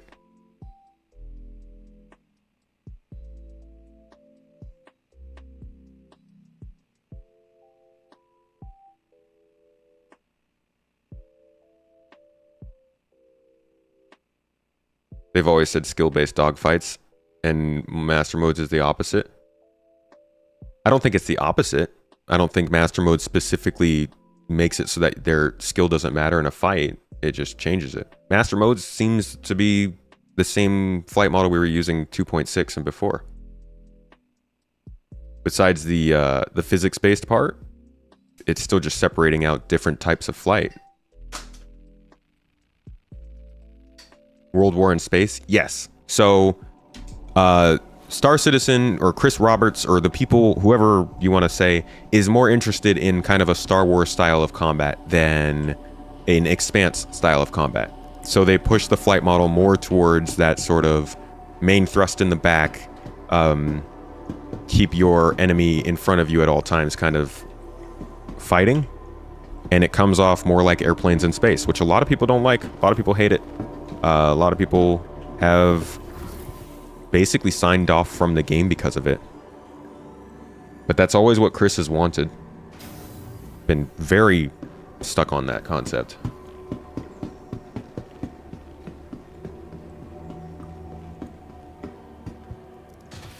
I agree they're not sticking to the original vision, but I still do think that we can know something about what exploration gameplay is based off of what they've said in the past. That was the original argument. I don't want to get away from that. My point is, exploration, there are some signs and hints that can tell us a bit about how that's going to work. I don't want to talk about master modes, to be honest.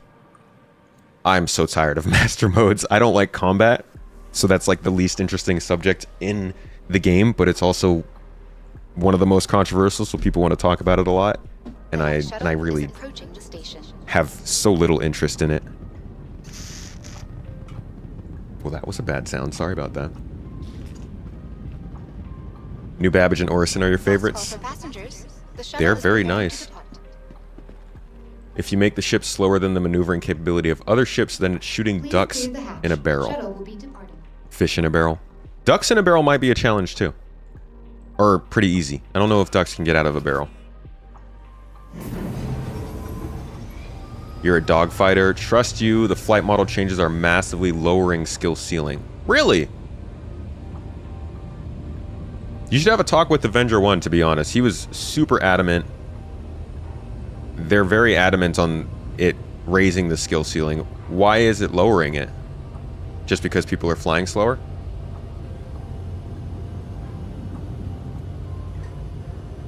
Gonna be a circle jerk dogfight. A circle, do you mean like we're gonna dogfight in circles? Or do you mean people are gonna circle jerk each other about dogfighting? Two different things. Your Apollo should have the ability to tell you what someone ate. The Terrapin should at least tell you how many souls from a great distance. They've talked about that. The MSR would have the ability to intercept communications better, while the Terrapin would have the ability to survey a planet better. Still don't understand master modes. We did a video on it recently on the second channel. Approaching next station. If this is your stop, please prepare to disembark. He's not wrong. About the skill ceiling? Last call for passengers. Just gonna dogfight in circles. Do we do anything different? What are dogfights right now? I mean, I generally only dogfight in circles right now.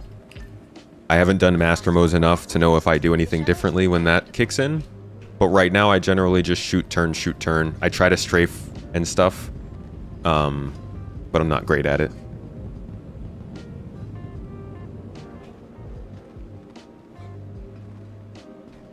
Don't know enough about space combat to tell the difference between jousting and circle strafing. Same. I assume jousting happens when you go too fast, and circle strafing happens when you have more maneuvering thrust.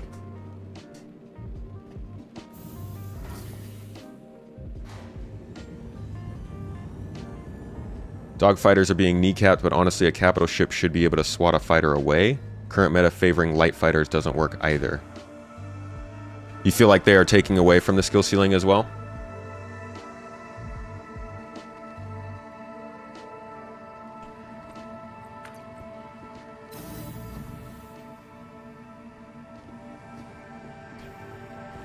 Any consolation, there's a lot of non-English speakers during org activities. We do have quite a few non-English speakers. Well, people who speak other languages besides English. What is that a response to? I'm interested now.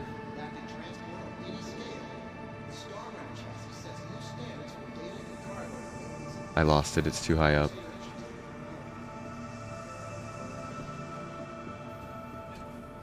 Relying on acceleration to dodge rather than pure speed seems a lot more skill-based. I don't know, man. They talk about jerk and acceleration and stuff. Combat for me is turret-based, because I'm not interested in flying ships. The idea of... I think I'm not interested in combat because of how boring it is. Well, not boring, how not like movies it is. And I might be one of those people that he's trying to cater towards with like the whole Star Wars model. But the idea of chasing people through an asteroid belt is more fun to me than like circling around each other in space. And I don't know what you need to do to make that happen. I don't even know if it's possible in a game. But I prefer something like that. But that's why, like, I don't like really talking about it, because I don't know ship combat.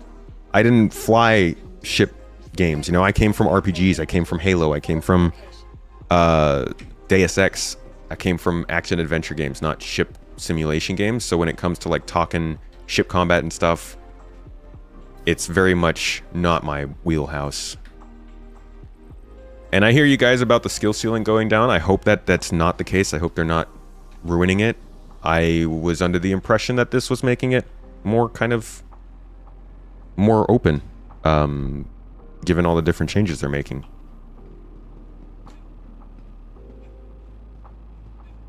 But I think the exploration gameplay at least is something that we can speculate on a little bit better. Guy said this game is a shad. Here in Hebrew, if you said shad, you meant robbery. Huh. So basically a scam.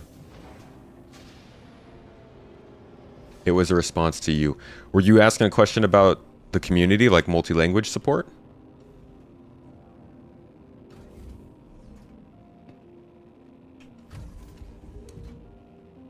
The only way you're fighting in an asteroid belt is if you're doing it Descent 2 style. Descent 2? I only know about the Descent horror movie.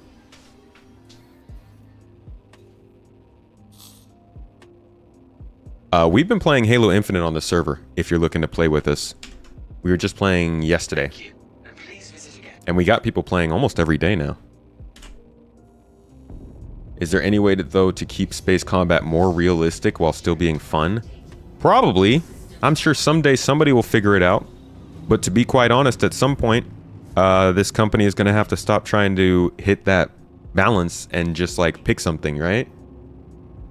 They could either go forward with a combat system and system in general that maybe is super realistic but not crazy fun. They could go forward with a system that's really fun but not realistic. But no matter what they do, they always get piled on for taking longer. So at some point they need to pick something. Yeah, I'm in the PTU right now.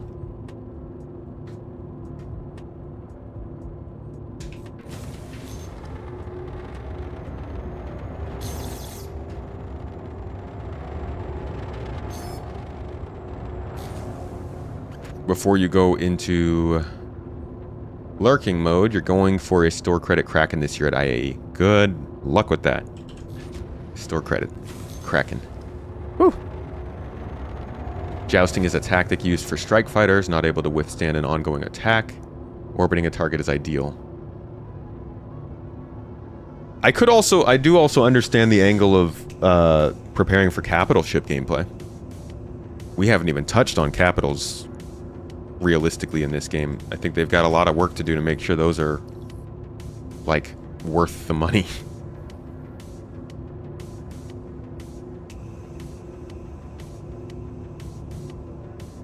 Biggest problem with CIG is not picking a lane and blazing it. Always feels wishy-washy. That's what Citizen Scott, I think, was trying to get at earlier. And I agree with that more previous to, like, 2 years ago. I think they got a lot better recently. But I agree, they've meandered. They stick to, like, a central sort of message of what they want to do, but they meander on how getting it done and stuff. Like, the whole time they've wanted to do this sort of World War II flying style of combat, but then they also tried to limit it naturally, and then they tried to limit artificially with, like, turrets and missiles, and then they tried to get rid of cruise speeds, and they tried to... Now they're doing master modes, and, like, you can see, they keep trying to do the one thing they want to do, but they keep trying to also find a bunch of different ways to do it. Same thing happened with hover mode. Oh, we're not jumping there. Which is why hover mode is coming back now with engineering instead of as its own mode.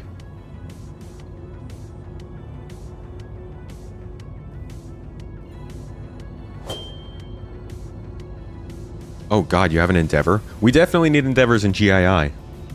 So, shout out. You agree with A1 on master modes? Good idea that needs to hit a middle ground? Really? They've got a lot of balancing to do on it. That's for sure.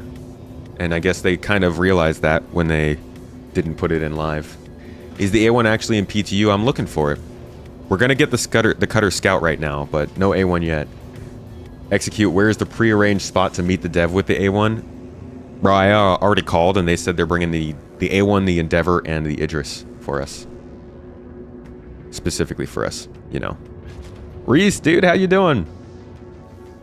07's my dog. Good Monday to you.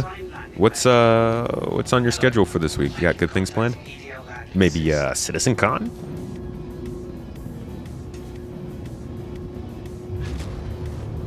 What is GII? Glad you asked. GII is our Star Citizen org. It is kind of the center of my Star Citizen gameplay. If you ever want to jump in on these streams or play with me, that's the best place to go do it. If you want group gameplay, if you want somebody to cover you in combat, if you want a box monkey to move your cargo around while you're hauling, if you want a turret gunner, really, if you just want anything that has to do with community and Star Citizen, we've got a great group. Pretty respectful people, playful people, tons of places to make your home there if you want to find a little corner. But yeah, that's our org name. GII.app is the website you can go to sign up. You can look down below, or you can type in !org to check it out. Sorry you brought up master modes, Tomato. Well, I can't get away from it. It will always come up. I'm okay with talking about, like, the, I guess, idea behind master modes. I just don't like getting into the details of them, because I'm so out of my depth. And, well, I already explained. Citizen Con is on Saturday. We'll be starting all of our good stuff on Friday. Keep an eye out for that on the channel, but we will be going live on Saturday morning to see some stuff. Anybody who's watching from your house, or even if you're going to be there on the show floor with us, maybe check us out right after the whole event ends. I'm actually going to be trying to do a live launch sequence podcast episode from the floor. So it'll be our first episode ever in person. I'm going to try and lock down the Astropub so that we can talk about what we saw in the convention before we go off and do some partying Sunday night.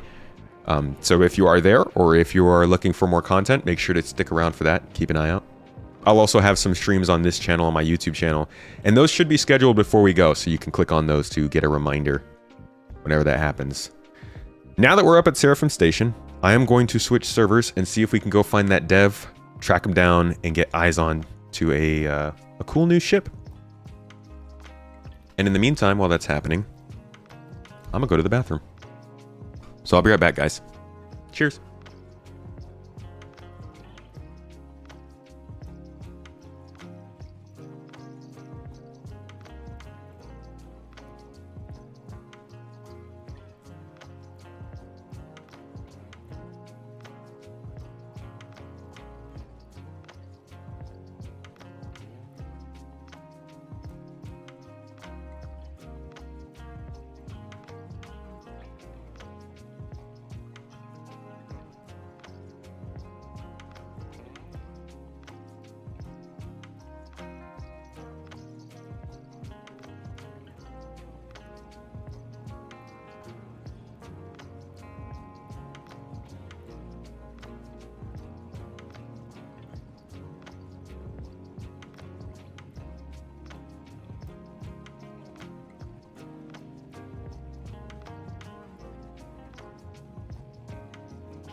Oh boy. Okay, we're back. I see you. Let's talk about Master Mode while he's gone. Alright, Tomato's asleep. Send messages about Master Modes. Alright, we're back in the server. Let's see if we can meet up with this dev now. Please add the Mario jump sound every time he hops. I still jump so much. It's a forever thing.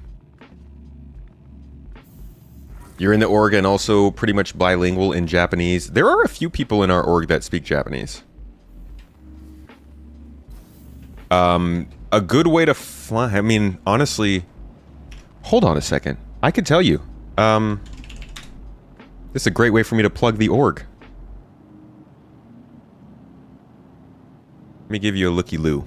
So we also get all of our information about our org when people join. Oh man, I actually don't even see Japanese on here. What? Whole bunch of English speakers. No? Okay, so I might have been wrong. I know there's Japanese speakers, but I guess not big enough to show up on the pie chart, which actually is a little bit frustrating. I'm sorry.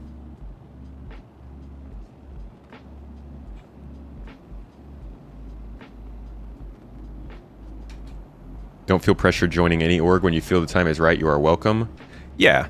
I mean, there's not like a huge reason to join an org right now than to just have backup. Like, this game is 4 or 5 years away from that mattering, probably. Org tools haven't even showed up, even though they were supposed to show up before persistence. So I think that the org conversation is more a personal one than a necessity anyways. Alright, Hangar 6 we go.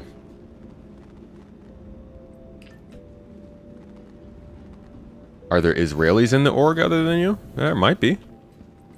I actually don't know specifically where everybody is from, but we have pretty much people from all around the world. Every time zone, just about.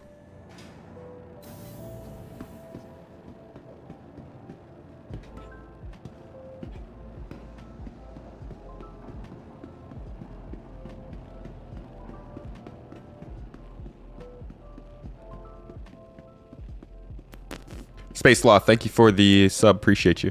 Oops, wrong side of the ship. Hulsey being attacked by an arrow should be low risk. Just not no risk. Oh my god, imagine a hull C, how long it would take for a hull C to... Wait, what? What is this? Oh. Have I seen this before? I don't actually recognize that. The hull C being attacked by an arrow, how long would that take?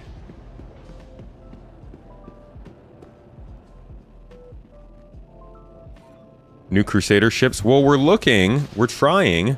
Trying to find a dev to get a chance at the A1, but I don't... Doesn't seem like that's going to happen in this server. We might be able to find the cutter, and maybe an A1 will show up. We'll have to see. But right now, at least, I'm going to try and find that cutter.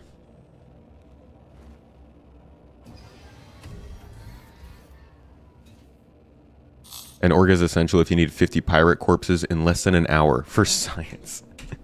You know, Vagabond, that just makes it sound like you started a mission of some sort for your org and then killed them all without letting them know why you were starting that mission. Crusader Industries, a journey worth taking. Systems on. When you sell stuff, do you have to wait till the demand builds up? Yes, you do. Usually takes some minutes. It can be anywhere from like 5 to 20 different minutes. Different minutes. All right, let me lift off then. Engines off. Engines on. Crusader started off as a garage door manufacturer. What?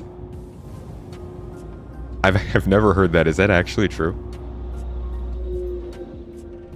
Oh, Argo was a train company. Alright, so we're going to new... Whoa.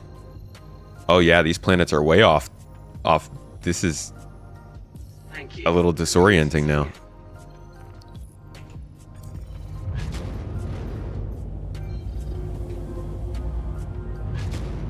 And I just realized I don't have the improved quantum drive in here, so this is going to be a while.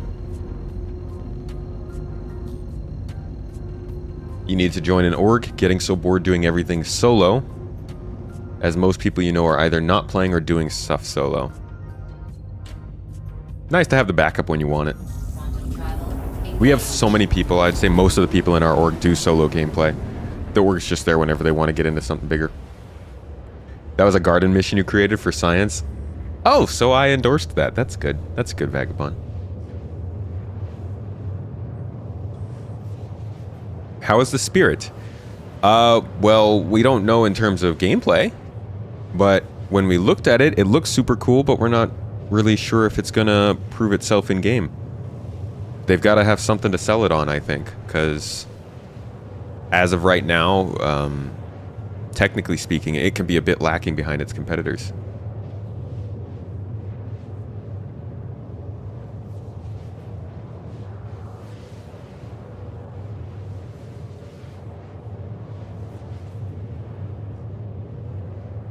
I think there's a difference between a semi and a hull C. It's a bigger ship.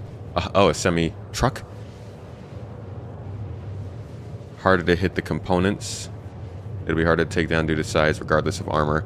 You get to pop some boxes off there, though.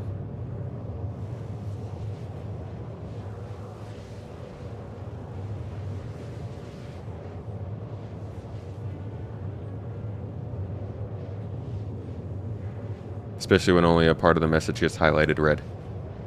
Sorry if I only read a part of a message. And got a misunderstanding. Sometimes I miss them. Did a long QT across the system, and by the time you got there, the route was obstructed. What? Like it didn't let you reach your destination?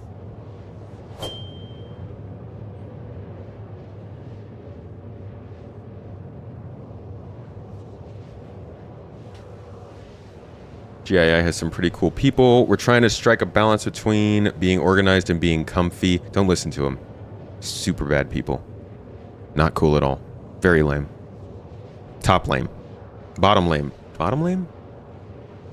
Is the most lame at the bottom of the lame spectrum or the top?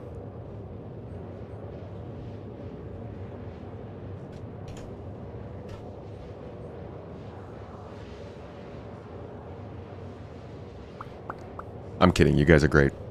Planets move in a way sometimes while you're in Quant. Really? Haven't heard of that. I thought they would have announced if there were orbits in-game. That's going to mess things up. Oh, the planet is turning. Okay, I see.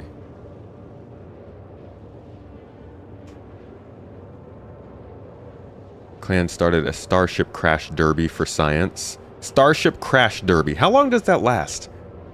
I feel like y'all hit that initial crash, and then you're kind of like, okay, until next time. That was a great crash, everyone. Good job. See y'all back at the space station.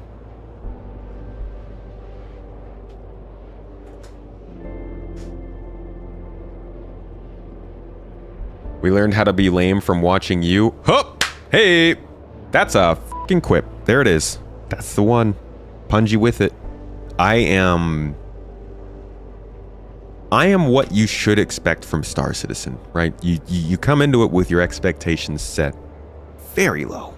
Not expecting much. And then you leave, honestly, quite satisfied. It's a nice experience. So if you come in expecting like the most lame person ever, you'll leave seeing that, you know, they're like second or third lamest, and you can only go up from there. That's kind of how GII operates, you know? You make your time absolutely horrible. Absolutely terrible the first 10 seconds. And then it only goes up. This man thinks he gets clips that make him sound cool. You guys should... Oh, God. See, this is what they do, man. The mods on my Discord server will just take the things I say in stream, and they will clip them out. and our Discord server has the worst audio clips. Like, just such random stuff. It'll be me, like, pretending to eat something, going, yum, yum, yum, yum, yum. And you'll just have, like, 5 people play it in a voice chat. So it's just my voice over and over going, yum, yum, yum, yum, yum, yum, yum, yum. It's good times. It's good fun. Love it. Wes, thank you for the sub 8. And Space Cloth, thank to you as well. Appreciate y'all. Yeah, that's another soundbite somebody got recently. Oops, farted a little bit. And I'm pretty sure that was about the game too. If you can find a Cutter Scout, can you get into the server and you will give it to me? Don't worry about it, man. I'm just gonna go watch this dev for a little bit. He's already got one. He's agreed to meet with everybody. So I am, no worries. You lasted 4 hours crashing every ship into the Hull Sea until it died. What? That's a lot.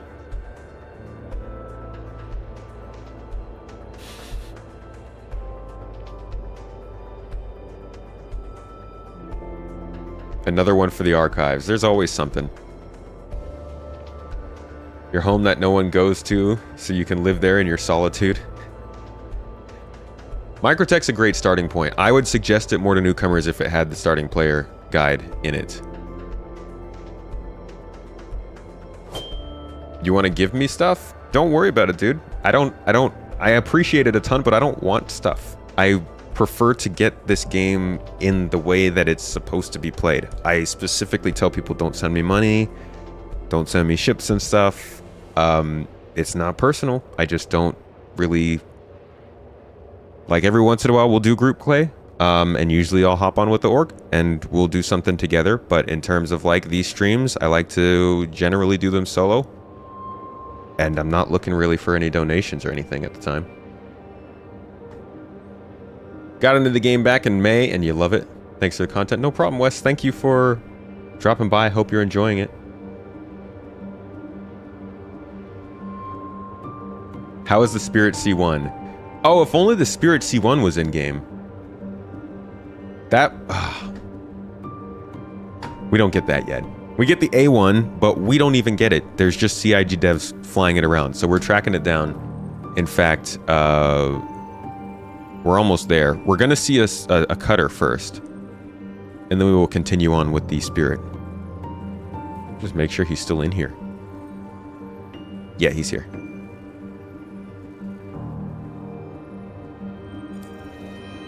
Think they picked the right place to start to have the starting guide, Area 18. I think it's solid. It'd be nice if Area 18 got its Lorville-like update. at this point. Lorville would have been cool too for the new player's guide, because like Lorville's really central. Do I think it's weird they choose to add the A1 first, given the lack of reasons to bomb? No, I think they're just getting it done because it's the one that made the most progress first. The C1 seems like it's pretty close behind.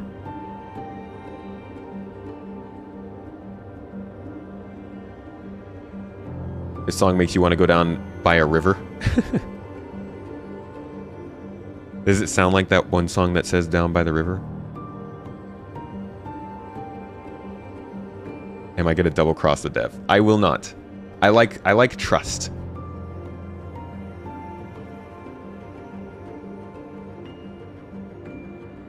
Another way for them to create hype for the A1 by showing it for the PU. Oh, I mean, that's the point, right?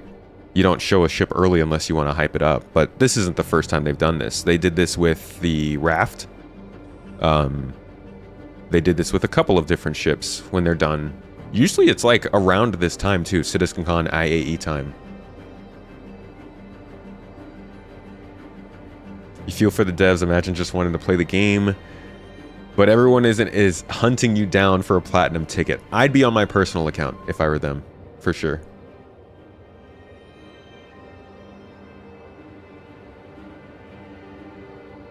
Excited to hear about the progress they're making for new players. As when you tried playing, everything was very convoluted, like the controls. Controls and understanding controls is a big focus, like right now. I mean, you can see in the right-hand corner here. I don't know if you've played since then. That didn't help. On the HUD, though, you get like these little control hints that are contextual to what you're doing. There's also a lot of like tips that pop up on the side of the screen that are a little bit better now. So things are getting better for new players. They just still got a ways to go. What do I think the price tag will be on the A1 when it releases? What is it now? 110? Probably go up 10 bucks, maybe? I don't know. I don't pay attention to prices, really.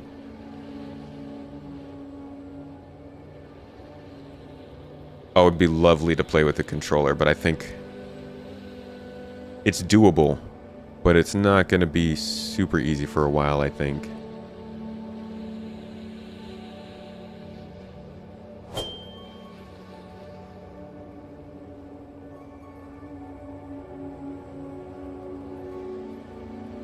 Oh, it was 155. Okay. Yeah, it'll go up quite a bit then. That's a question better for my friend Execute in chat. He knows way more about like ship pricing and how these things change over time. So I would check out their channel. It's either Inforunners on Twitch or also Inforunners on YouTube. That's actually the best channel that you can possibly find surrounding Star Citizen if you want to learn more about ships. Kind of the purpose behind ships, how to choose ships or a fleet, or just like to understand how ships fit into place in Star Citizen, type Inforunners into Google right now and go subscribe. They will probably have a better idea of how that price is going to change. Shogi! I'm doing well. How are you doing today?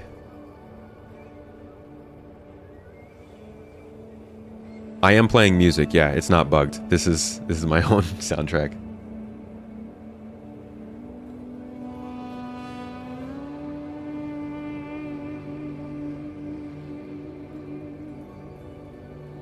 Guys, remember Tactical Advance? Ah, I miss Tactical Advance. That's another channel I used to listen to back in the day. Another person that I want to get on the podcast soon. Res Dragon, thank you for the sub on Prime. Appreciate you over on Twitch.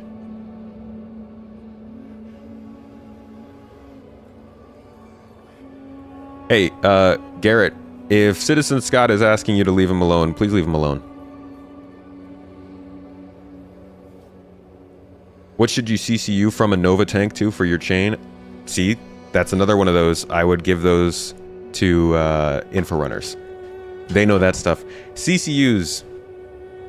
I've literally made a video about CCUs and I still don't fully get them.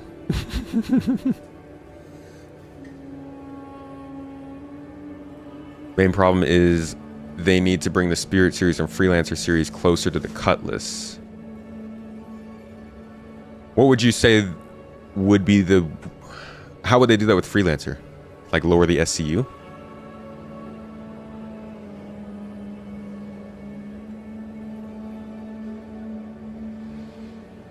Oh, I love me some Ferrister. I gotta talk with that guy again soon. Good times. I like his videos.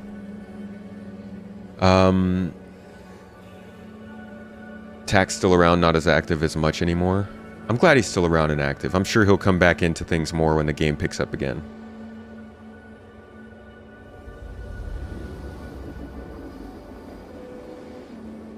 What about gaming with Jim? I don't remember gaming with Jim. I think I missed that channel.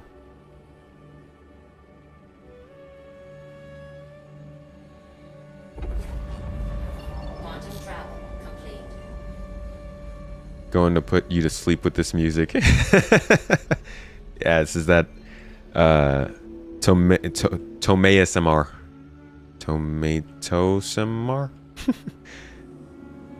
This is what is this? Orison music? Super calming Orison music? Go to sleep. You are now floating in orbit over Microtech. Wait, don't end now. Go back. Go back. It's ASMR. Go back. You're floating over Microtech. You look down at the snow-covered mountains, and you realize you forgot your helmet at the space station. You're now dying. And as you're dying, you realize, wait a minute. This is Star Citizen. When I die in Star Citizen, I live. All right, that's it. That's your ASMR. Star Citizen and show. We are coming into New Babbage finally. So now, let's see if they're still here. Oh my god, I've finally made it to NB. Is there still stuff happening?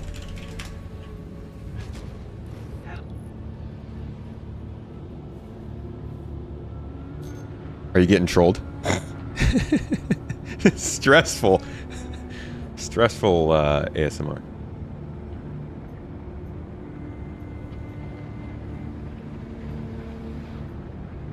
Middle of the ice lake. Alright, so we're looking for a bunch of signatures then. I take it the way my FPS is going down.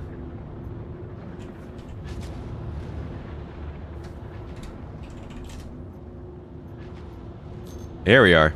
Alright, why can't I turn? Right shift. There we go. Fairster! Speak of the devil, you say his name 3 times and he shows up. I love that. Love that about you, Fairster.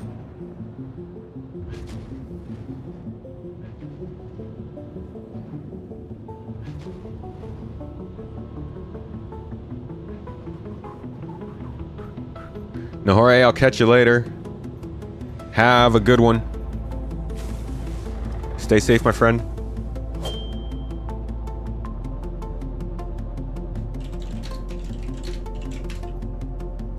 Oh my god, my frame rate.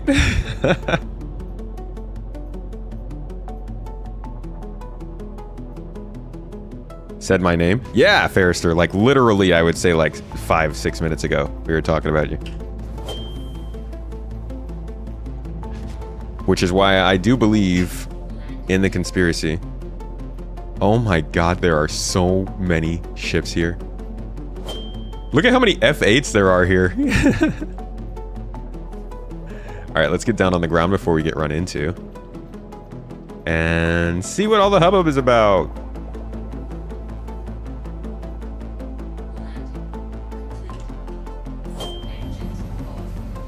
It is crowded, yeah. It's a lot of people. No signs of the A1 just yet. Maybe they'll crash the party, though.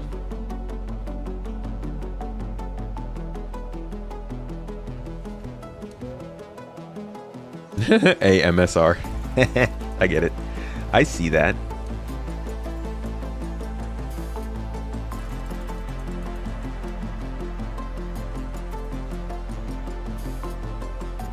It's a little intense, huh? Matt, Sully, heading out? I'll catch you later. Have a good one. Deploy the dish on the scout. Alright, I'll try and sneak in and deploy his dish. I'm gonna deploy your dish. A1 was sighted several times. Oh, nice. Yeah, we haven't seen one on this server just yet. Oh, we should probably close this.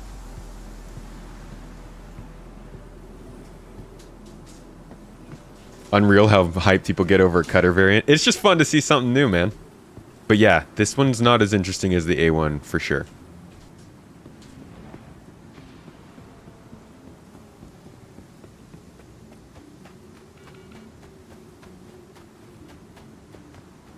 Got an issue with the naming. If people start saying A1 is powerful, you don't know if they mean the guy or the ship.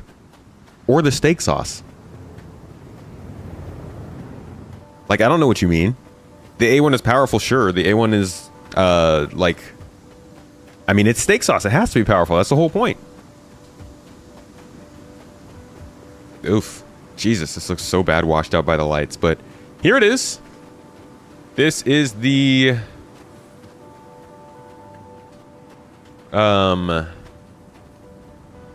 Doot. What do we call it? The cutter. This is the cutter variant, the scout.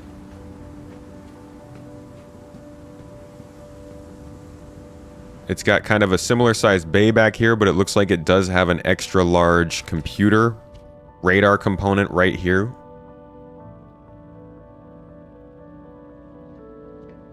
Some placeholder graphics up there on the screen. Very exploration. So that's the back part. Let's see if there are any other... Excuse me.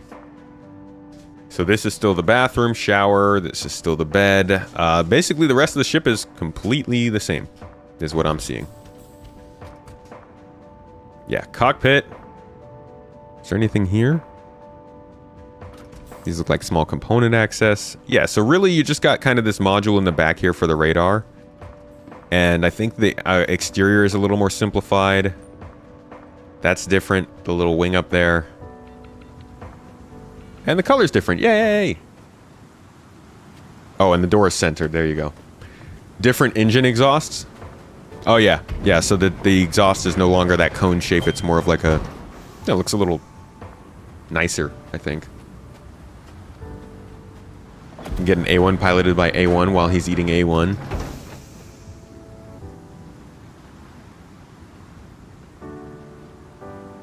Mario jump sound has been added to the soundboard by our wonderful mod Dewstorm. That's going to be hard to make happen while I jump, though. Looks much nicer than the base model. I do like... Yeah, it looks a little bit more premium. Not sure if there's any specific reasoning behind that, but it does look a little bit nicer. Size 2 power plant, size 2 cooler, extra engine inlets. Some small differences. They're dual, not singular. Right, it's got like a cowling around it with the two nozzles instead of the big one.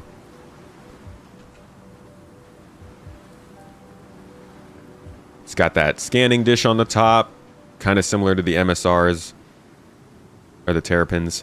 I'm wondering, you know, it's interesting that they're introducing this variant with really no actual gameplay elements to it. And I know some people are, you know, put the ship in the game. Doesn't matter if it's got gameplay. But I am curious if they could have done something to bring it in, to bring that gameplay a little bit more, at least conceptual solidity with this ship.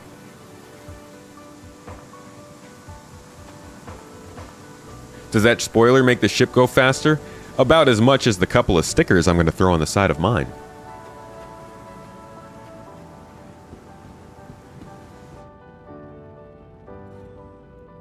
See what this does.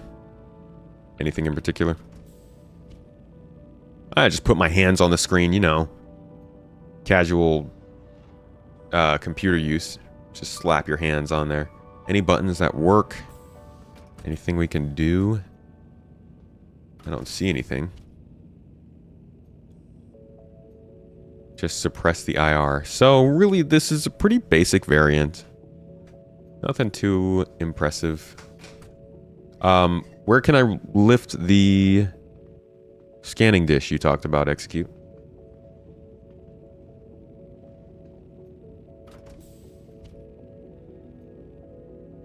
What's up, Super Shaved?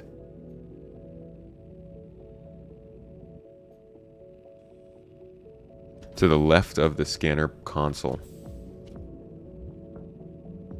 I'm not seeing it. Power off. Really just have power settings. Exit.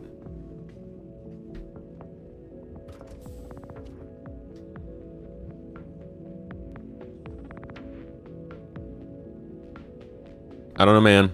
Might not be able to do it. The struggle is real for me. I can't find buttons. Oh, you have to get off. I see. They should add a remote cameras. I think they're doing that for some tractor beams and stuff.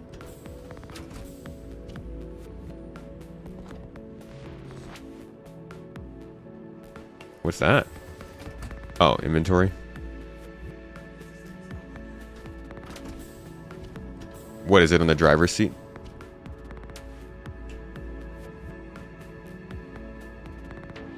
Spent 7 hours trying to hijack one. Hijack a cutter? Ow! I love taking damage randomly. What is this? Oh, okay, here's your component stuff. I see. It's just kind of exposed to the whole cockpit. There's not even like a housing for it. Just a couple metal bars. Interesting. So I'm guessing it's up here is the scanning dish. Yeah? Yeah, there it is. Retract and extend. So it looks like somebody already did it. Let's go outside and look.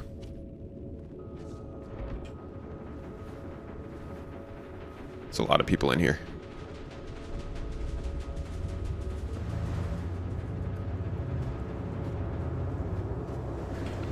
So I guess, yeah, I guess that's what the dish looks like when it's extended. It just pops up a little bit.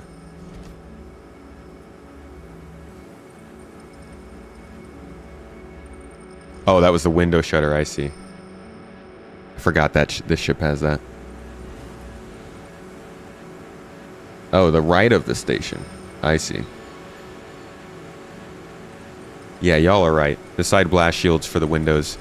An interesting touch. That's another one of those things that's like they talked about that when they introduced the cutter. And then I'm wondering if like in 5 years it's one of those things that we look back at the cutter and we're like, they mentioned that specifically for the cutter, but now we just assume that's going to be the case.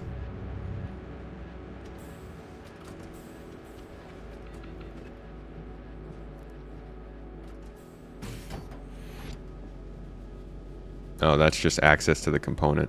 I like how they just put the monitor on top of the component.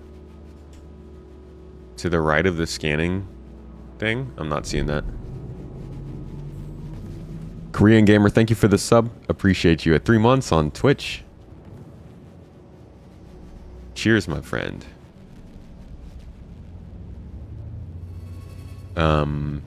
We don't have the A1 on screen right now. Still looking for that.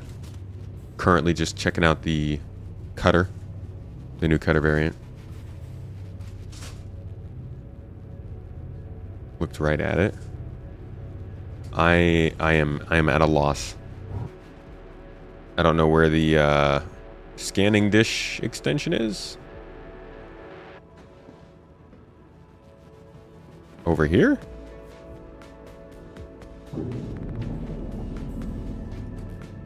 Somebody just turned the ship on.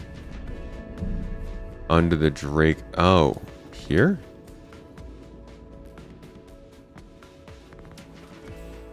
It doesn't seem interactable. Did they say that it was supposed to be working yet? Or were people just wondering if it was?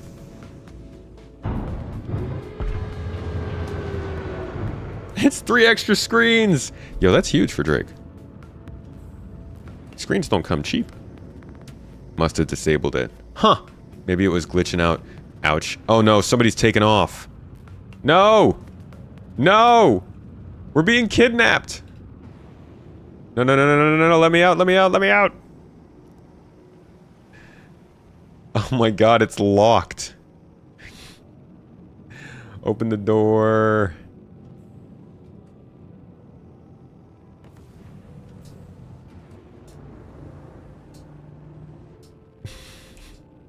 How are people getting out?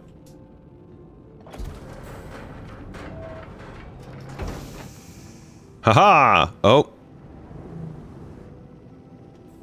This seems...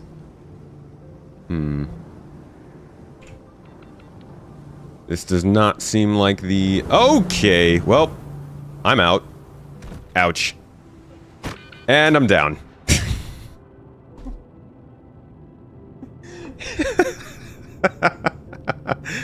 Oh, that was funny. Okay, somebody will be able to heal us right here. So let's just get a quick rescue beacon.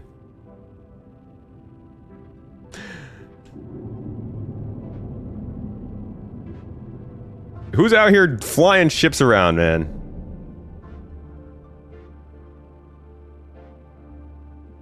This is why we can't have nice things, as somebody said in chat. Oh my god, somebody who is like millions of kilometers away took it. What's going on? What's happening? Don't tell me I'm respawning. I think it might have respawned me in Microtech Hospital. Fingers crossed. Yep, it did.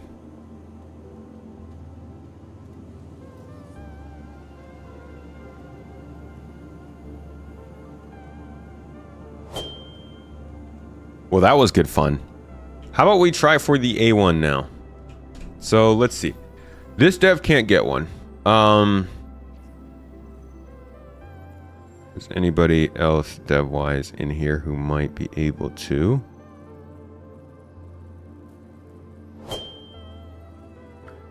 Why don't we try jumping to the other one again and see if there are any more devs online? Because this guy only is getting the cutter, and we got a pretty decent look at that.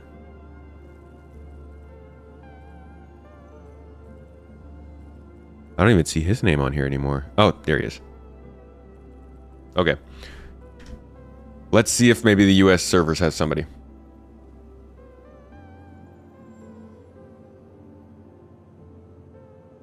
No 3-point hero drop. Yeah, I'm not great at landing. Oh, you'll come res me. Well, the game helped me cheat. They put me in the hospital bed. Thanks.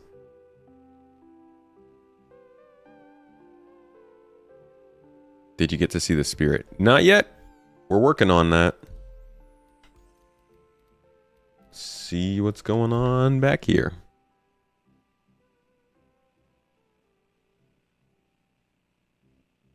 Welcome back, Nahore.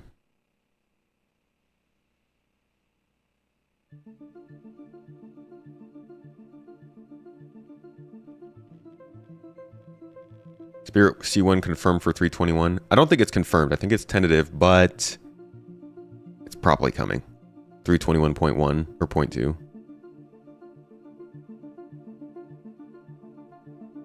Probably the CIG dev feeling bad for you. If you die in a city, they'll put you right back in the hospital there. It's actually a pretty nice system. Unfortunately, I also have hurt legs. All right, who's in here? Let's see. A lot of the same folks.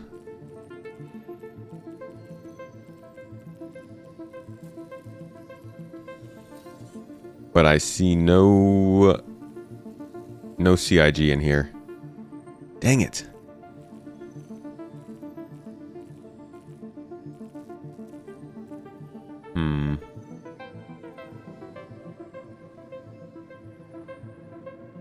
Get dressed? Never, I'm a naked boy.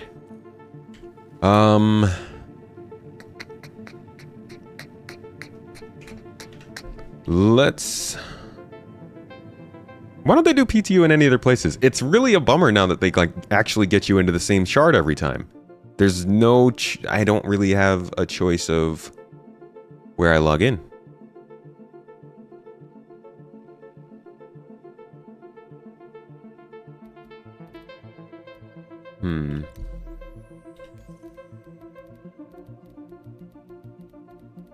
I wish one of these two worked. Come on, work with me.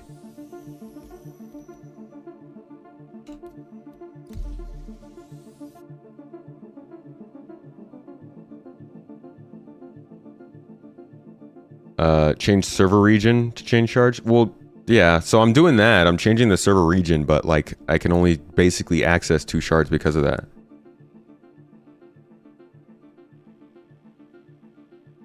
I'm assuming there's more than 2 shards active. Supposit I'll catch you later. Have a good day. That's PES for you. Yep, nice things. We can't enjoy them. They just do the things we want them to do, and we hate it. Not that many shards on PTU. No? Well, there's got to be a shard that has an A1 on it.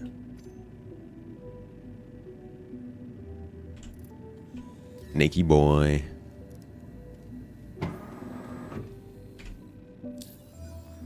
All right.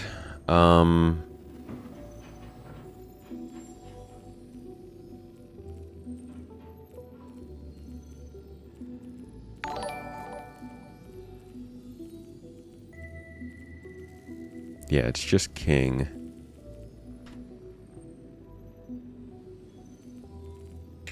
Yeah, I don't think we're gonna get to see one, unfortunately. They just not around.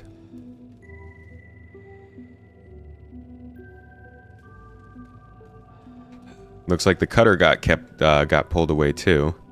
That sucks. So there's no cutter down there anymore. Shinobi, thank you for the membership on YouTube. Welcome to the club, my friend. What's up? How you doing today? Nah, no pickup needed. I'm gonna go out and get my MSR, I think.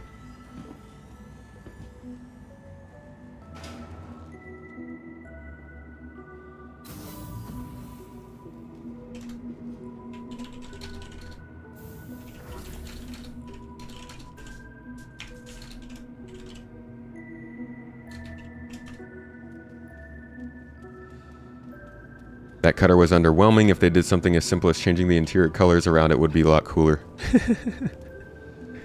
To be honest, if they ended up changing the interior colors, we would have been like, that's all they did?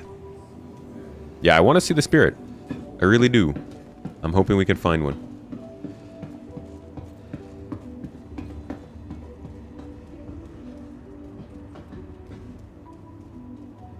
Let's see. So we're going to head to the starport.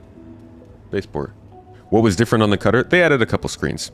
It's literally just a scanning station was put in there.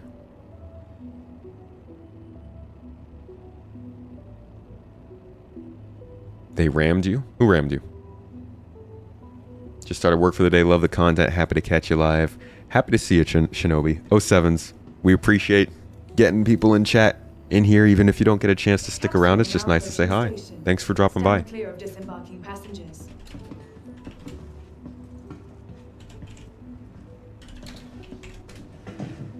The capsule will be.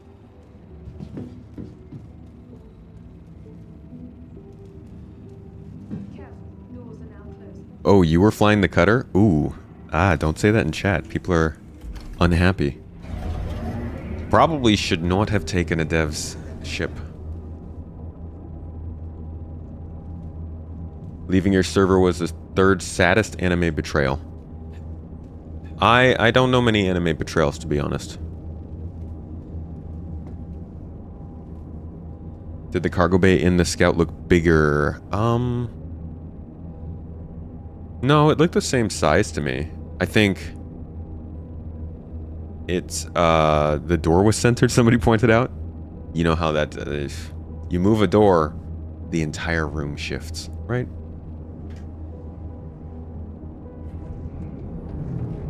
Let me get rid of the QR code here.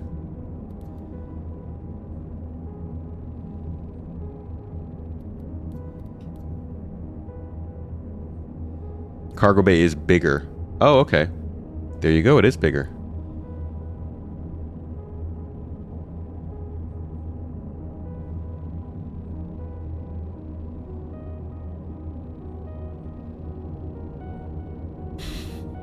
It's a science-adjacent workplace. Lighter tones. Friendlier lighting. Oh. Fuel will be leaving the station. It does have a bathroom. You have a bathroom and a shower kind of combined in a room together. Maybe not what everybody would be super keen for, but you know, space is a space is a luxury in space.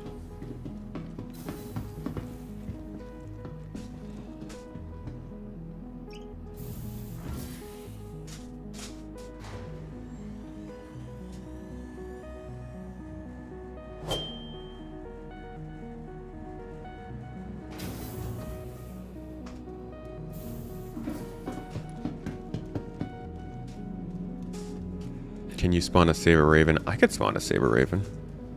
I'll spawn a Saber Raven if somebody shows up with an A1.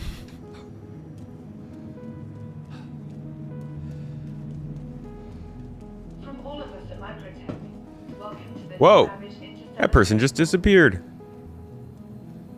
Pretty cool skill. So I'm just gonna get a ground vehicle real quick so we can get back over to the MSR and take that and go. Welcome to the ASOP Vehicle Retrieval System. All new Babbage has to offer. Whether it's the latest in cutting-edge technology or the beauty of our award-winning gardens, the city of tomorrow. Do I even have any ground vehicles?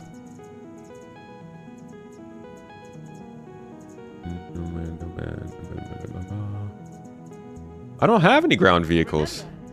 I think we gave everything away. Wait, we should have a hover quad. Since we're giving that away. Oh, duh. Wrong consoles. Yeah, I'm dumb. Thank y'all. From the best in shopping, dining, and entertainment, be sure to visit New Babbage's renowned promenade. Welcome to the ASOP Vehicle Retrieval System. Who stole the cutter? Microtech, the empire's leader in cutting-edge technology. Let's grab a where creative innovation meets innovative creativity. Meets innovative creativity. Don't spawn them there though. No, yeah, I was at the wrong computer. Oops, that was my bad. Welcome to the ASOP. They removed the Gladius power on animation. Oh, they yeah, the animations for the ships, it's weird that they're not in the Gladius right now. Invite you to the party? Alright, I'm not really doing anything in game. I'm just looking, or I was looking for the A1. Located in the plaza, the factory line has all of Microtech's latest offerings.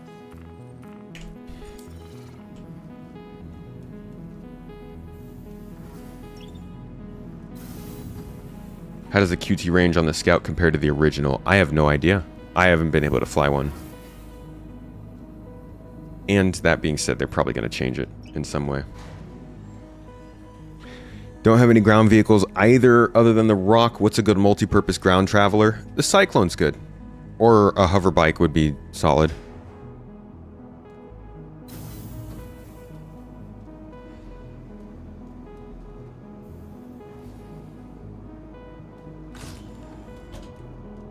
It's on Urkel. Oh, the range. Whoa. Nice. My hover quad's getting lit. Did I get an F8C? No. I am not... No, not interested. I don't really buy ships, so... even if I was interested in combat, I wouldn't have gotten one. Oh, my legs are level 3 injury. Good to know. That would have been easier to... You are clear to launch. Try to fix beforehand. Welcome. Your journey begins. They're the same QT fuel? Okay. Systems operational.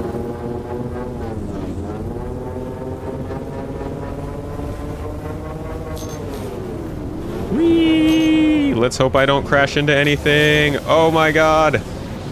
Oh, we're going really fast. Thank you. And please visit again. Oh man, we're going so fast.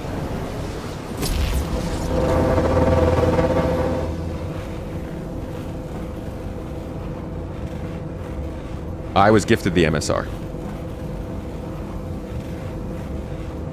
I mean, I have bought ships in the past. I don't buy ships now. Whoa!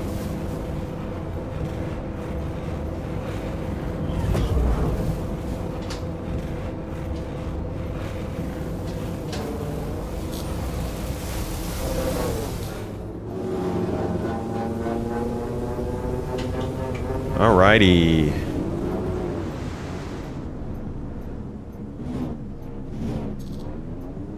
Okay.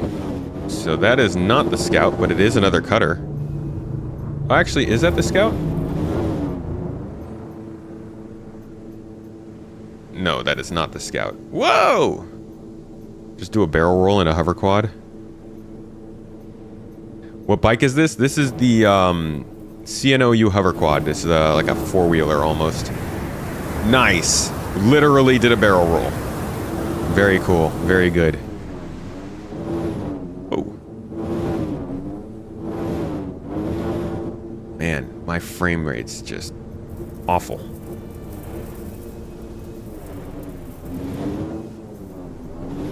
Barrel roll!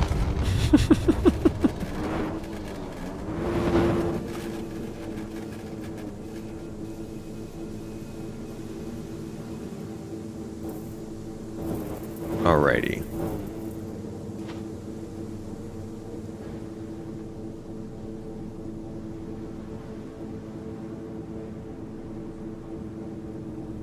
Jendo, hope you have a wonderful day. Thanks for dropping by. I'm on the side of people saying not to give CIG money until more stuff comes out. No, I'm not, because I think that's a really silly idea.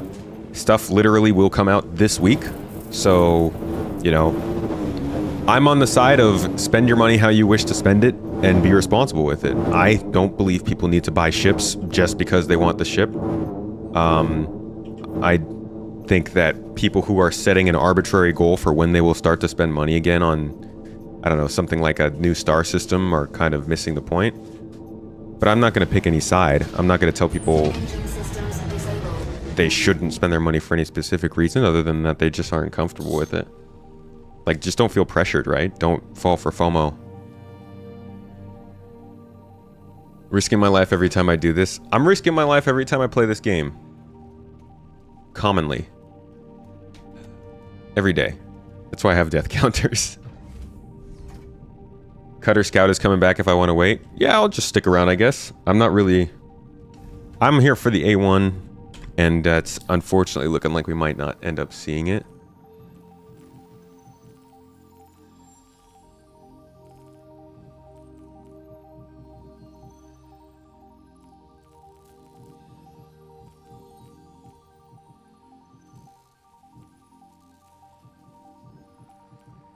You never get sick of seeing anyone seeing a landed Connie from first person. Huh. Not a lot of love for the Connie.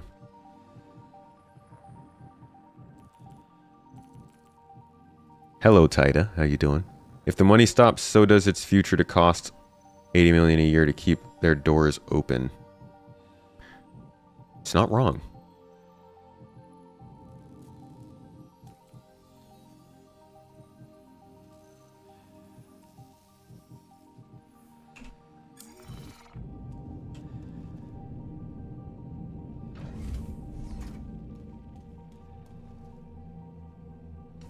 Bummed out. I want to see an A1. I'll just keep looking at pictures of it. And putting my MSR into Photoshop and cutting the bottom half of it off so that I can imagine it is a Spirit. Hey, somebody brought a Saber Raven. Oh, there's a lot of different types of ships here. Cutters, Ares, Redeemers, Cutlass, 890s, Carrack.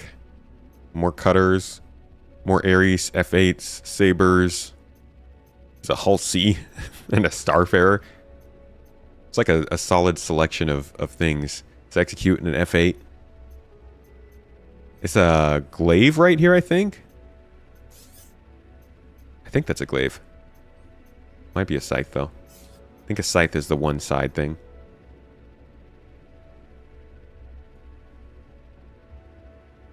You really like the E1, but you already pledged the MSR. Would I recommend also MSR variant in the future? Probably not. I think the MSR is pretty solid, just sort of like purpose-built kind of ship. What are we all doing here? We were looking at the cutter. You have no endeavor and you don't have a lot of love for the Connie. Take that back, sir. No, no, no. I don't see a lot of love for the Connie. I think the Constellation's a cool ship. It's not my favorite, but it's not one that people really talk about as being a good-looking ship all that much.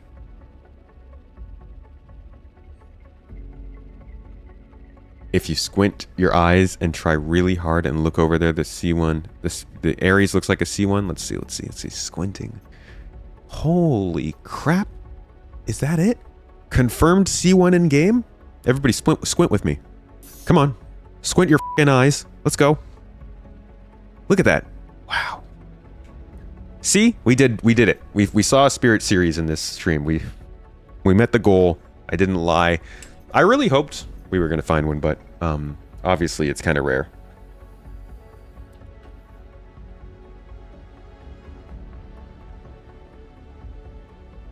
This looks like someone setting up for a GTA style C4 explosion chain. You know, if there's one thing GTA and Star Citizen will have in common, I think it's going to be role-playing.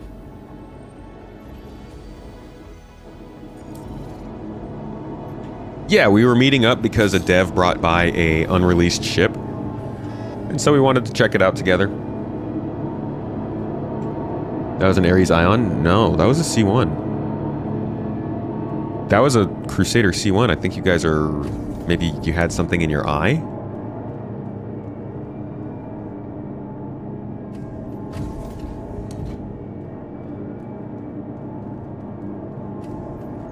Wants to return to ST Hoodie as she flies a Connie Taurus as her daily. Taurus is the best Connie in my opinion. Tons of cargo capacity, which is nice. Like if there's one thing that the Connie is good for, it's that vehicle/cargo bay. There's a Platinum F8 here. Ooh. One of those privileged streamers bring it by.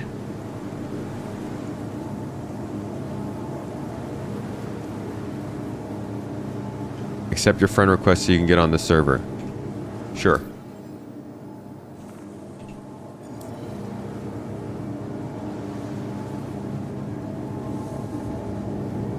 Connie is very underrated, especially the bridge.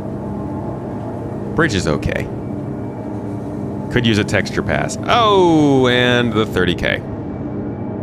And we crash out. That's a bummer. I really was hoping we would see the A1 guys, but it doesn't look like it's going to happen. I'm not going to be on for much longer, so it probably won't happen before we end up finishing up. So I'm going to go ahead and call it there. 30k is a great way to finish things off. X, did you crash out, or is it was that just me?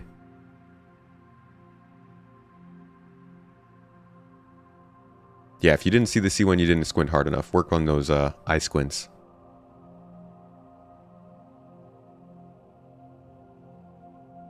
I do like the Achilles bridge more than the other Connies. You 30k'd as well? Okay, so it's a whole thing.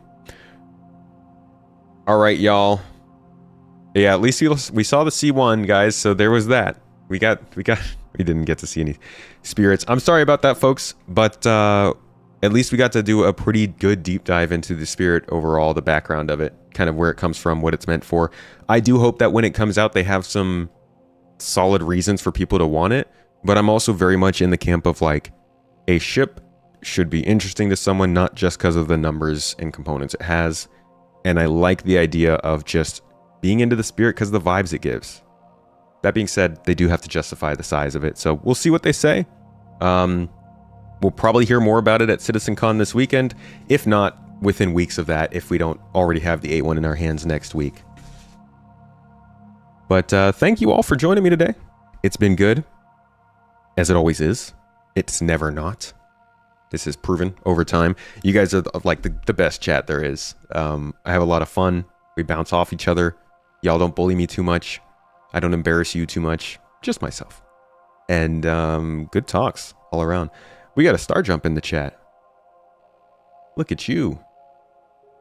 coming in here at the very end of the stream when we might want to bounce back and forth. How you doing, Starjump? How are things going?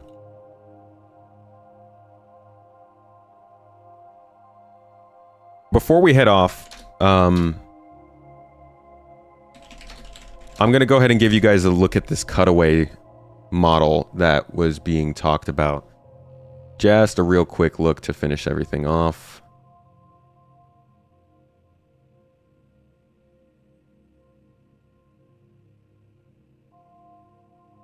Here it is.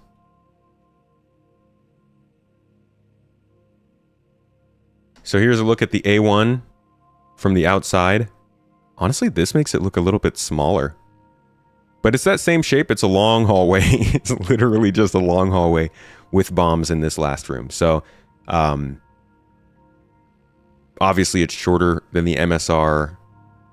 The construction of it is actually very similar to the Cutlass in that you have this back bay and then you have the front cockpit. The only difference here really is this central hallway. But yeah, this is the A1. This is how it looks. This is how it works. I think it looks beautiful. I cannot wait to fly this ship and see it in game. I don't do many ship reviews, to be honest. But I'm going to do one about this. I think really I've only done maybe 2 or 3 so far. I'm going to have a ship review about the C1. I'm pumped for this ship. So keep an eye out for that.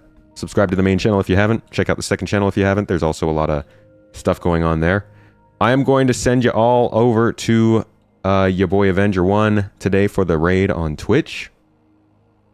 Since he was just on the podcast. If you haven't seen that episode of the podcast, I'd check that out too. It's on the second channel, which I just mentioned. And on YouTube, where are we going? Where are we going? Where are we going? Where are we going? Looks like we don't have anybody else currently live on YouTube.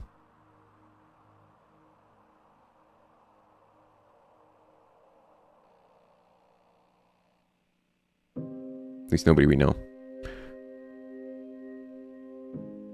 So yeah, that's about it, folks. Thanks again for being here. I really appreciate you all. I hope you had a good time today. And I'll catch you all tomorrow. I'll see you all tomorrow. Plenty of more content coming out before CitizenCon. So don't go anywhere. Later, y'all. 07s. Have a good one.